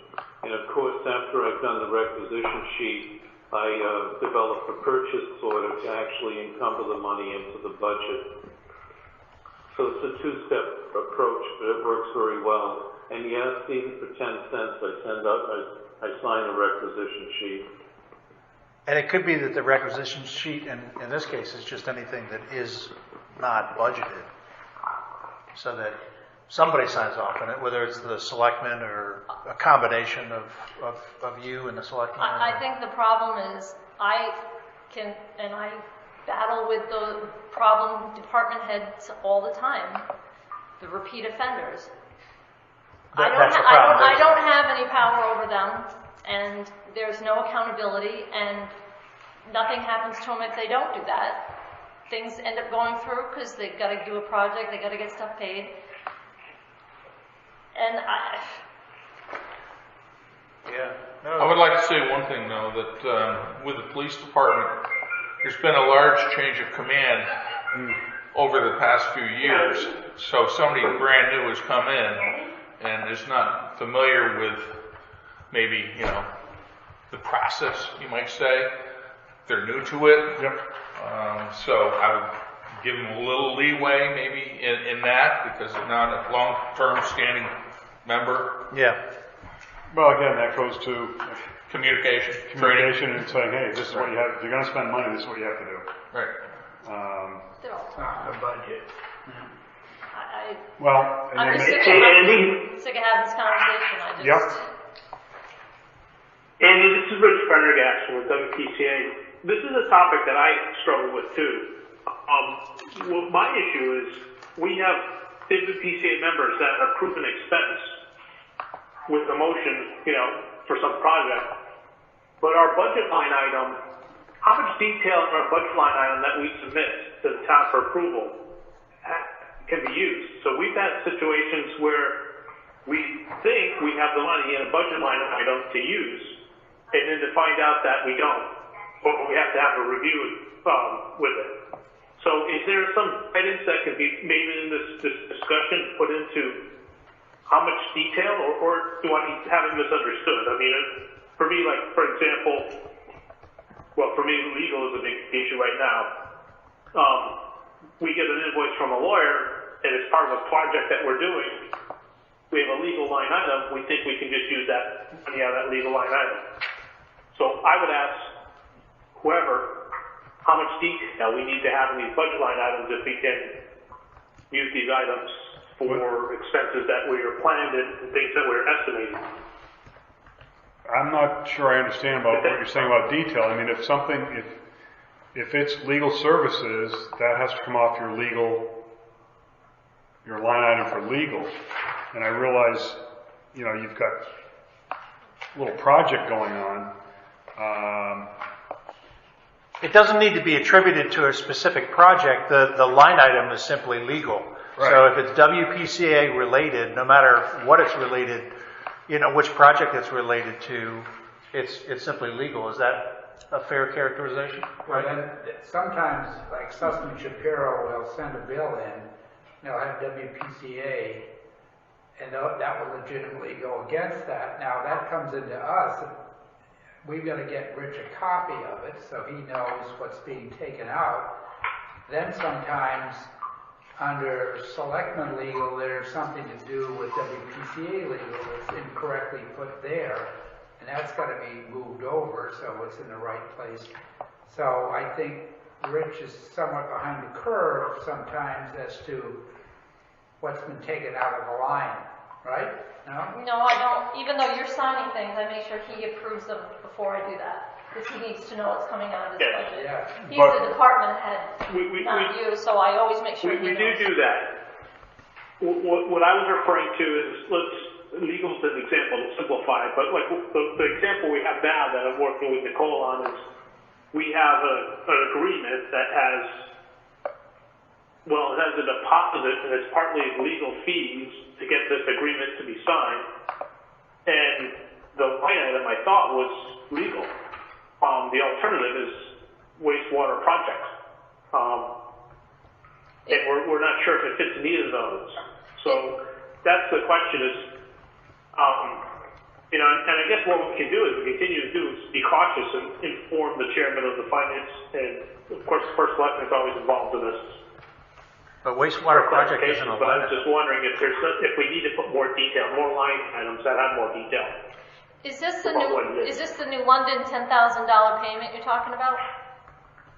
Yes, it is. Okay. So they're talking about having to use some of their carryover, that's legal carryover, to pay New London $10,000 for, and I'm not sure the details, but It's to pay for the future capacity of the processing the waste over there. right. But it's not really legal. Ultimately, it's going to be a $600,000 payment because it's $10,000 toward that. It's going to go through the bond and the ratepayers. Right, and I think on the 10,000, why I questioned that, Rich, is because with carryovers, they're approved by the Board of Finance for that specific purpose. So it's legal WPCA, and this 10,000 is a little bit different than a regular legal bill for like Sussman Shapiro, and so I would just want them to sign off that it's okay for you to use that money for this, and that's just the restriction. It's the carryovers that really hold the restriction on the use. Well, I think the carryovers are even the line items, but I don't want to belabor this too long. I mean, if you guys are happy with what we're doing, that's fine, but if we need to put more detail into our line items, so we don't have to have a special meeting, or if we still need to have special meetings, we can have them, I don't care. I'm just trying to figure this out. Nicole's nodding her head no to the idea of more detail in terms of additional line items at this point. Yeah, we can talk, Rich. This is a different point than a requisition for an unbudgeted item, Right. which is where we started. Which is where we're trying to get through. That, again, going back to the examples, and it is not just the police department, it's been others in the past, and it sounds like it's a similar group that, I don't know, maybe some of them, geez, we can't spend that money, you got to call the vendor back and tell them, come pick it up, send it back. So, I don't know, that's really up to Nicole and Tim to figure out, I think, as to how to deal with it. So, going back to the police things, I can take them out of the private duty fund, or you can entertain doing an additional appropriation. I wouldn't do this without telling you or ask, so it's not like I'm using all that money, you know, I don't do that. If it's anything funky that I would do, I would let you know. Yeah, my concern is not the source of where the funding is coming from for the expenditure, it's the expenditure itself. Yeah, okay. So that's different. Whatever you suggest is fine, yeah. I mean, every one of the items so far they've brought before us all make sense, and realize we didn't know about them last February or March when we were developing the budget. We have a different trooper in place. Yep. And some of them do have deadlines that fall within this budget year, so they're needed. It's not just, let's go get 4 new computers. There's a reason they need to get them. There's a reason they need to get the body cameras now. It's more a matter of, do we impact our surplus by making an additional appropriation out of the surplus, or do we utilize funds that are sitting there? And should we even have a separate fund for the private, police work? Well, we only did because there's revenue and there's an expenditure portion. And there's excess revenue. They're not associated. It's just that the only association is that it's a police expenditure and it's a police revenue. It's not as, so there's not a need to match it. It should just come out of the general fund if they need an extra $5,000 for computers. Right, it's just we had pulled it out of the general fund because to estimate what the needs were for private duty, if we had that in the regular police budget, we'd have to estimate what kind of demand they're gonna have for that. And I think at some points when we had a storm or something like that, the private duty costs were skyrocketing because they had to work AT&T repairing. So our police budget was over on that line item. It's hard to estimate and predict. But why does that predicate a need for a separate? Because then we don't have to deal with it being over. Because it's, But it's revenue. Well, it's revenue and expenses. It's got both sides. In your audit, you but we're mixing a balance sheet and P&L though, because the fund itself is an asset, right? You've got $35,000 in the private fund that has built up over time. Right. And how does that relate to the need to match the revenues and expenses? Well, at one time, there was no police private duty revenue fund, okay? It all ran through the regular budget. Right. So I had a revenue item for fees that I would bill out to all third parties for this work. Yep. And I'd have an expenditure in the police budget Right. for private duty time. Yeah. And that was difficult to manage because if I, let's say, estimated that budget should be $60,000 and we spent $120,000 that year on private duty, paying the guys out. But the revenue would also be $150,000. Well, that's true. It's a wash, but that would be over that department. Yeah, but it's just like salt. Trying to estimate for salt also is true. But Ed has a big budget that has covered any seasonal fluctuations for sand and salt. You might have to appropriate more money to the private duty line if they do a SOMU job, because you only have 60 in it. You gotta have 40 more to pay them, so you have to get an appropriation for it. Yeah, it seems like it's now like kind of hidden what goes on. No, it's in the audit. I understand, but again, it's similar with the dog fund. It's kind of where you buy a van. Where it's been used to offset.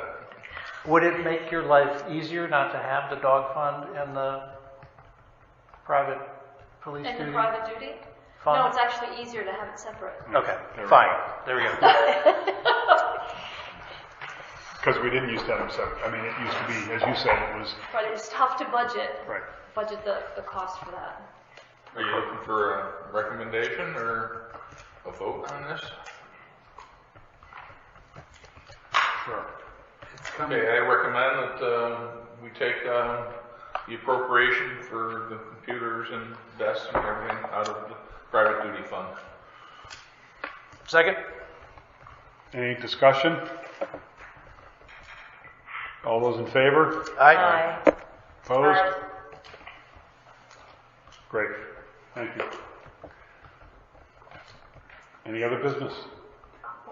Just want to mention that I started with copiers because on the second floor we have what's called a wide format copier for blueprints and Mylars, and then there's a regular copier. They're at the end of the lease. They actually were at the end of the lease in July, and we've been wrestling with it.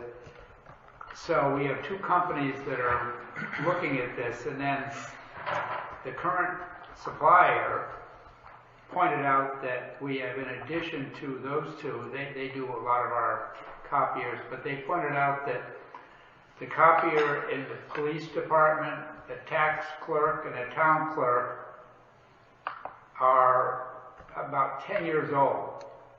And we own them because usually the contracts are for 5 years. About 7 years you start running out of parts, and by 10 years if anything breaks you just push it out the window.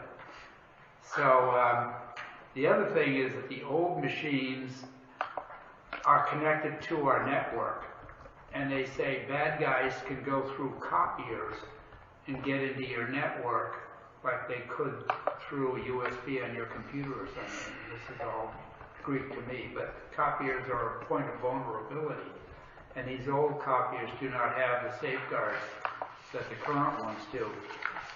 So I'm going through quite the analysis with this, and I don't have numbers at this point to be looked at yet, but it might be sensible, and probably before, we can't wait till the new budget year, but they did point out that for the modest copiers, you can get lightly used copiers that the state of Connecticut may have had, and they say, well, we don't want this one, we want another one, and they only have, 1,000 copies on them, and you can purchase them for a lot less. So we're looking at that. I mean, we're talking like $2,000 a copier instead of, 6 or 7. So we're trying to put together, which looks to be about 5 or 6 different copiers, and it might be pretty attractive. So we're not done yet, but it's turned out to be quite the project. And once we get a little further down the road, we'll get some numbers. So are you saying that they don't recommend copy machines be hooked up to your network to be utilized as printers, or just that the older they just ones think that these 3 old machines are very vulnerable. They're vulnerable, okay. The other ones are more up to date. And should one of these old clunkers have a serious breakdown, it may be that we would not be able to fix it. So we'll be hearing more about this later. But is that something that ends up with the technology committee at all? Where it's, ultimately, it probably didn't used to, because we didn't have a technology committee, but the other thing I know we've done in our business is we've cut out the number of printers in the building. I mean, we used to have everybody had printers on their desk, and very few people do anymore. It all prints to the central places, for the most part. That's how I get my steps in every day, is walking from my desk out to the coffee machine and back again. I didn't hit print. I go back to the computer and hit print and go back. Okay. I do have just one more thing under new business, and hopefully it'll be quick. I hear Rich. Rich, are you still on the phone? Yes, I am. Okay. Because we've had some issues with the WPCA, and there's bills that we paid last year that this the shared beach entity, I would say, has already sent us a check to reimburse us for some stuff, and we're going to pay. Suffice to say that there's going to be some activity that is. We're going to pay, they're going to reimburse us for some, and vice versa, and I'll let Rich explain that in more detail, but there might be a need to have a separate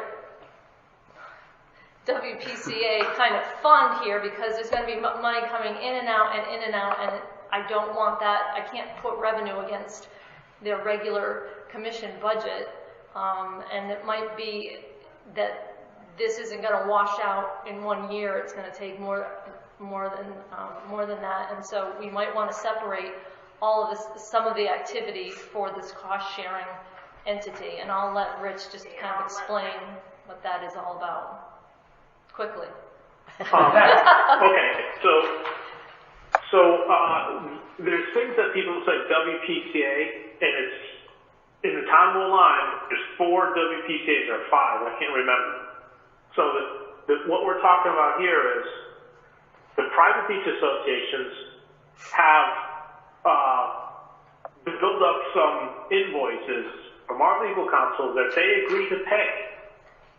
And instead of messing up the town of line's WPCA budget, what we're doing is having the private beach associations pay the town, because the town is paying their legal counsel to do work on behalf of the private beach associations.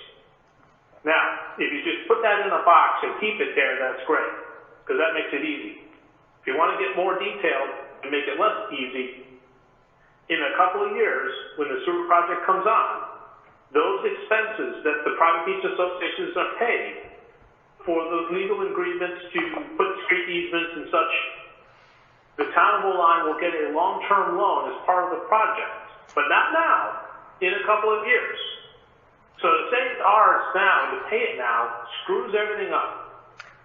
So the idea is the town of Oline's WPCA budget plans items, makes expenses, any reimbursement from state, whatever, goes back to the town. That hasn't changed.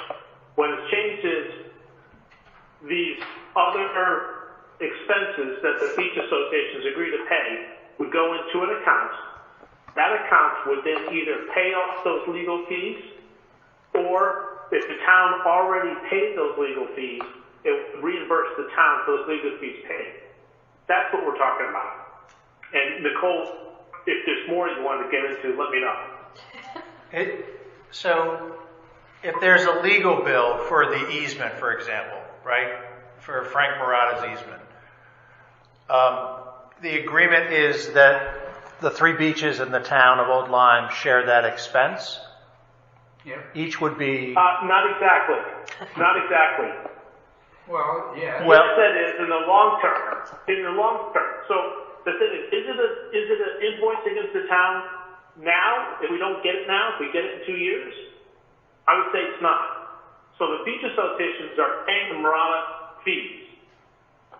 Wow. And as the sewer project turns on, we join the cost sharing agreement in full measure, as a full member, and we get a long-term 20-year loan with a portion of that Murata cost assigned to us, but not now. Well, so we paid, let's say we paid $5,000 in legal for the Murata thing. We paid the $5,000. We're only ultimately going to be responsible for 30% of the $5,000, but we paid the $5,000. Right. So it's like a closing. At some point, you come together and you say, we paid $5,000, you owe us, whatever the hell it is. So, and why don't we just ask them to bill us the pro rata amount that we've agreed to? They have done that, and we got a bill, and the idea is that we're going to pay our part, and they're going to pay their part. They're planning on sending us a check to pay off legal fees from our legal counsel. Right, but why doesn't our attorney issue 4 separate bills? Well, he doesn't have a contract with them. And we don't have a contract with their lawyer. I mean, I guess if so the agreement, okay, separate this. So the agreement, there's not a joint venture that's been created as a single entity for this? No. Oh God. They have a single entity for their expenses, but town's council did research on behalf of the town, and they agreed to pay for that in order to get the easement. So they don't have a contract with town council, and if they did, we would be like, well, maybe they're influencing the legal's opinion. Well, see, Old Colony is paying bills on behalf of the 3 beaches. Because the payment to Marauder for the easement payment was eligible for clean water funding, Old Colony paid that money to Marauder. We didn't write the check to Marauder. So we ultimately would, after the reimbursement, 25%, we would owe 30% of that. So it's like a closing where you have to reconcile all this stuff, who paid what, and then, well, I paid 100%, but I only should pay 30%, so you gotta give me 70%, and vice versa, and all that. But some of that has already started, so there were some Yeah. legal invoices we paid April, May, June, and we paid them, and they just sent us a partial reimbursement on some of that. Yeah. And So- that was in our budget, that's in our audit and everything else, it's already, It's already done, Closed. and I don't want to put that in general revenue, miscellaneous revenue. I mean, it's Right. stuff that he's going to use to pay some of this other stuff. So we wanted to put it all separate from the regular WPCA budget. All of this kind of cost sharing stuff. It's more checks are going to be coming in from the beaches, and he's going to be paying other things using that money. But he's keeping track of it all for the final kit caboodle, how it all gets allocated out. Because there's The money reimbursement that from comes the in state from the for beach clean water association funds. goes in one account and then gets paid. So it's not like it's a plus or minus. It's just a pass through, and it's just because I guess that's the way it is. There's probably other ways of doing it, but this is the way it seems to be most logical. Well, and if he pays all the bills out of his regular budget, he's going to blow his budget. because you have no way to put the Well, revenue that's in. it. I mean, I didn't plan for this, and I didn't get to control it either. That discussion I was involved in and helped kind of move things along, but it was a contract between the town and the Private Beach Association, WPCA, not with the town of Alliance, WPCA. Yeah, we didn't want to get June 30th, we paid Sussman Shapiro $20,000, and we're only supposed to pay a third of that. That will screw up the audit. Be like Woodward and Curran and stuff. So that's what when Rich and I were talking, we thought that's the only way to really keep the stuff separate for the cost sharing, and it's not going to affect his budget. And it will, by the end of it, hopefully wash out. So it'll be another fund? Yeah. Or he runs everything through revenue and expenses of the WPCA, and he's going to need more money out of the general fund. But if it's in our budget. I'm going to need more money, but we're going to get reimbursements from the town, from the beach association. Yeah, but you still can't spend the expense side of it. Without Yeah, I just having can't. the money Yeah. there. Right. Even though there's revenue to But offset it. I mean, the consulting and the engineering and the legal's always been kind of an eyeball anyway. It hasn't been, and needfully so, because you're kind of in process and it's been all over the place, It's to evolved, get I us to think. where we are. Is there any history of maybe there aren't any other towns that have been in situations like this with multiple entities involved in a... No, not many. I think people have state charter beach association. Yeah. Yeah, Fenwick maybe, but. I think because of where if we started a long time ago and thought about where it could end up, but we are where we are. That's the most expeditious way of doing it. I think so. I mean, we still have legal bills go back to September that we're trying to get paid, and Rich and I have been like, well, how are we going to do this? Yeah. This is, so that's the only. And it's only for those expenses that are shared. Right. Right. And then if there's Town of Old Lyme WPCA legal that's specific to WPCA, then it's out of their budget. Right. Right. Is that right, Rich? Is that? Well, look, there's three, this is probably obvious, it's not, I don't mean to, but so there's expenses that the Town of Old Lyme WPCA completely own, there's shared expenses, and there's private beach associations expenses. And I don't know if I'm explaining this right, where they're willing to pay as their expenses, and as Tim said, they're paying through the Old Colony as their leader, as their distributor, and they're using clean water funds to pay these things. And in this 2-year period of the construction bill, this is where we are now, at the end of that period, it turns into a permanent loan obligation, a long-term loan. At that point, the Town of Old Lyme and the other beach associations split up the cost. And the things that they're paying now is just temporarily, in 2 years, we'll have to pay our share, but it'll be part of the project. It will not be part of the WPCA budget. The WPCA budget expenses on the sewer project now is to get to the point to get our design approved to get clean water funds. So legal agreements to get are something that we need to spend money on.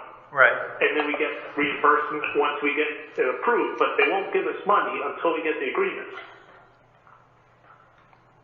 If that makes any sense. Yeah. Sorry. So from your point of view, again, this is the easiest way. Well, yeah, it's almost, I mean, let's just say all these costs, and they are kind of related to this project. We have a separate WPCA capital sewer project going on. We're not there yet, but these are already costs that are going to somehow be merged into that, and the end result is the funding. So what's your recommendation? Well, I think to me, that's the only option we have, other than running it through their budget and have their budget be. And have So to we go to town we have meeting to first. set up a fund. So set up a special revenue And we have fund. to put some money into the fund. Like a separate WPCA. Mm-hmm. Yeah, It's special not, revenue fund. it doesn't need to be funded though. It's a separate Right. fund that they receive funds, and the funds then go pay off. It receives contracted the legal reimbursements from the 3 beaches. Right. That's the Right. revenue. Right. And right. would potentially, if one of the beaches incurs an expense and the town has to pay its share, that would come out of the WPCA budget and perhaps go through this fund? No, that will just come out of the WPCA budget. All right. And that's what I plan or try to. Well, do we have to, what do we have to do in order to set up a fund? Does that need board approval? Does that need town meeting? Approval? Does it can just be done? Well, it's not a fund, remember. It's an account to receive money and then pay bills. So It's a fund. you'd be asking to From set up our an account. perspective. Right. I mean, I'm But- calling it a fund, but yeah, you're calling it an account. We're talking about the same thing. It's just what, it fits in with some other funds that we have. They could fund it in different ways than what we're talking about here, but.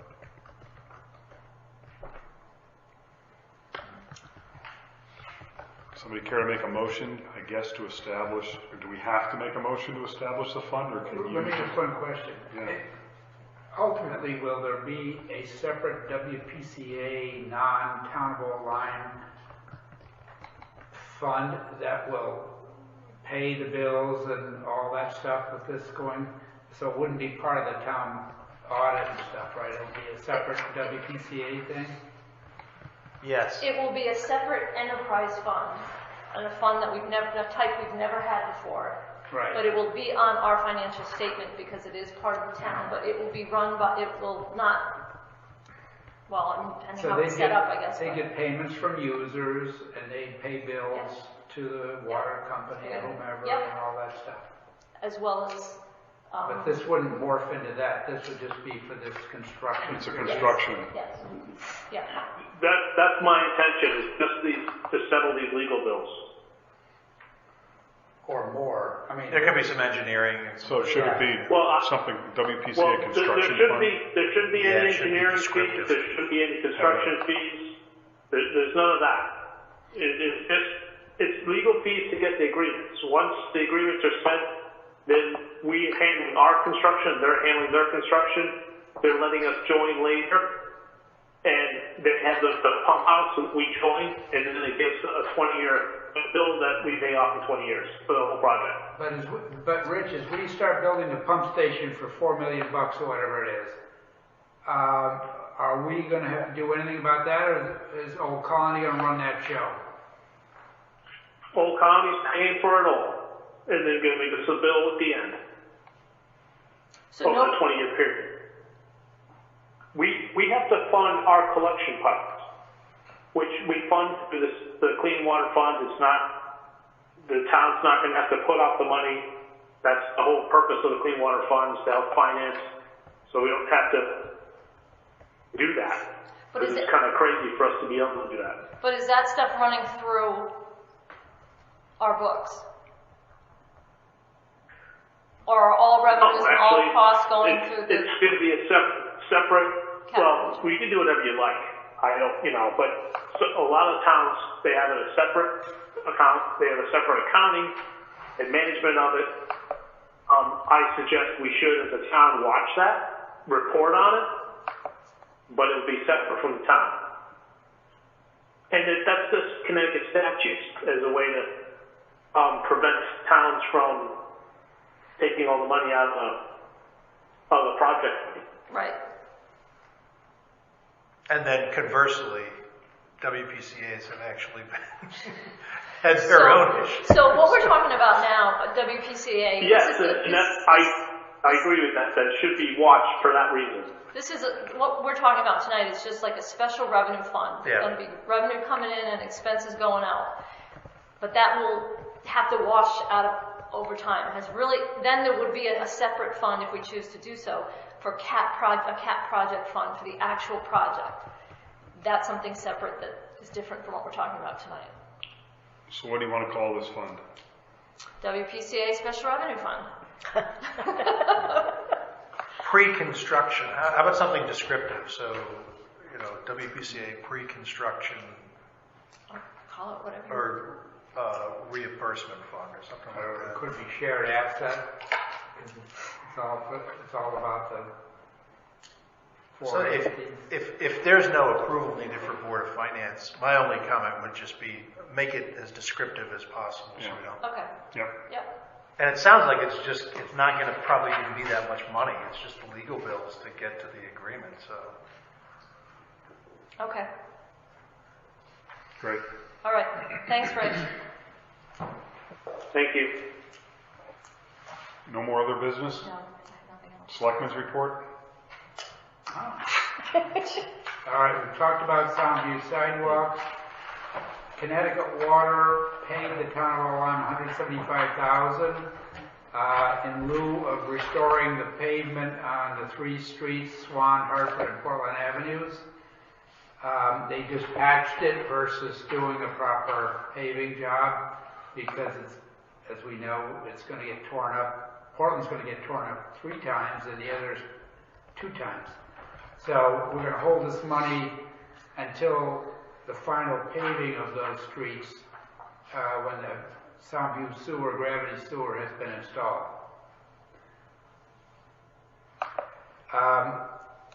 The contractor Mizzy Construction for Connecticut Water used that part of our half-acre lot down near the police station. They're folding that up now, and they're boxing out a road which will be used for the bus lane for the 9-town transit district. That's their present for being there. One question, and I don't know if Rich is still on here, but one question will be how will the various beaches in the town of Old Lyme stockpile materials for these various projects going forward? Right now, Gorton Avenue, which is a couple streets after the police department toward Old Lyme Shores, back toward the railroad tracks, Old Lyme Shores owns a lot that's an empty lot. Is that the old ball field? Yeah, and they have allowed a contractor, not our contractor, Mizzy, but another one working for Connecticut Water to use that field as a staging area for material and pipe and stuff for their water project, and it's caused a lot of rancor amongst some of the residents between backup tones and dust and noise and you name it. They would like probably to use that same lot for the sewer installation, which could be 2.5 years. So zoning's going to have that hot potato, but collectively you're going to have 4 entities needing to stockpile a whole bunch of pipe, a whole bunch of material for these sewer projects, which is going to be a fair bit of time. So that's going to require some careful thought as to how to do this, where to put it, and whose ox will be gored. Rich is here if you want me to comment about this going up there. Go ahead. I don't really know where to put it, to tell you the truth. I hope it's not 2.5 years, because we don't have 2.5 years. We're planning on 11 months, but that's 11 months without interruption, and if we take 3 months for the summer months. So, and, you know, maybe we'll have to come up with something creative, as far as storing pipes and trucks and such, but I don't know a way around it, to tell you the truth. Yeah, well, it's like Connecticut water. That'll be a big deal, and it'll be a third rail for whoever's got to make the decision. Okay, the Haynes Park restroom building is coming along nicely, and it should be finished by the first week of January, so I think they're reasonably on track with that. Grassy Hill we talked about. Library project is nearing completion. They've come back to us for some money. I'm going to meet with Ken Biega. I'm going to see him Friday. Do you want to join in on that and listen or no? It's going to be Friday at 1. I got nothing to do. Okay. Because I want to understand, you know, I think they've used $900,000 of the state money. Yeah. But I don't see, with the requisitions we've seen, we're on number 8, number 7 we didn't process, number 6 we didn't, and all the way back we did. So I don't see where $1 million was spent with requisitions.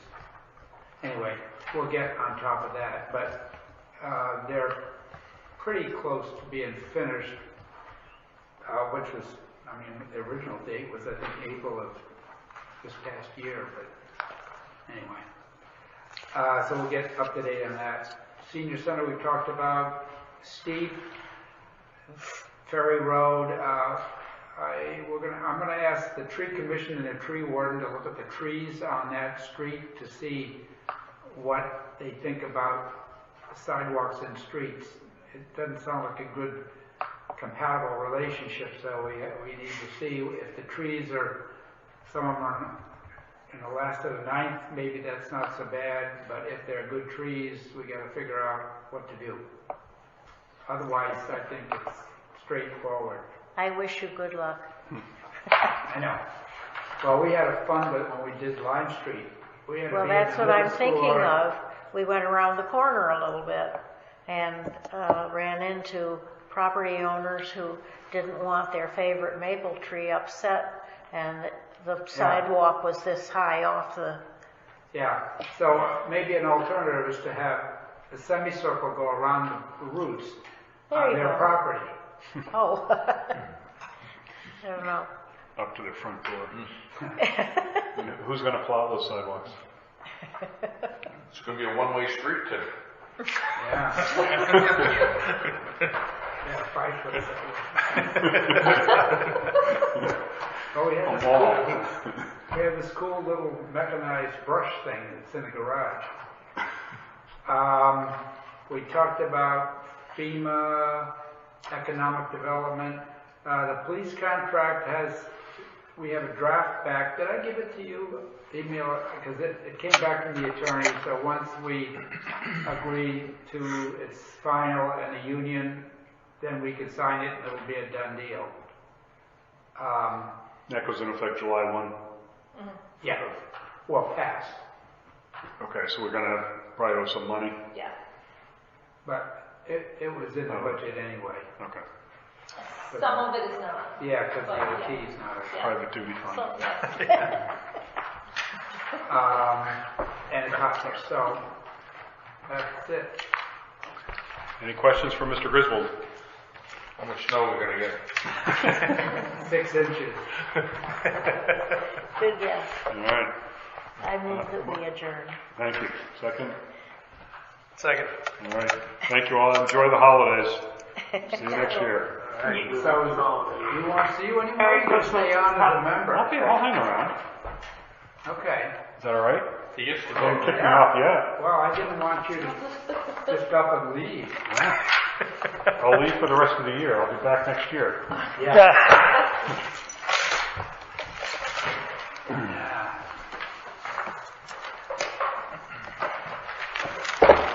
Did you see this or save it? It has all of the money people in the Extra of these. legislature. Letter stuff in them. Thank you. Yes. 'Cause the And word it got tells it. about the changes and Management letter, so that in the coming year, They all did, because I put on though, it tells you who the people are to target. She has some there. And Let me think, because I Andy has a copy, and don't know how I I, missed it. But, may I keep this? or yes, make it that's go? for you to keep, because Okay, thanks. I'm not in on that. But it seemed to me that you or Nicole or somebody Yeah. didn't have it, because it tells you. Yeah, who's in charge of Yeah, appropriations? Formica is no longer on this committee. I don't know that I would give it up his position to be the head of like 10 people. I'm gonna have breakfast with him tomorrow. Anyway. All right, thank you, sir.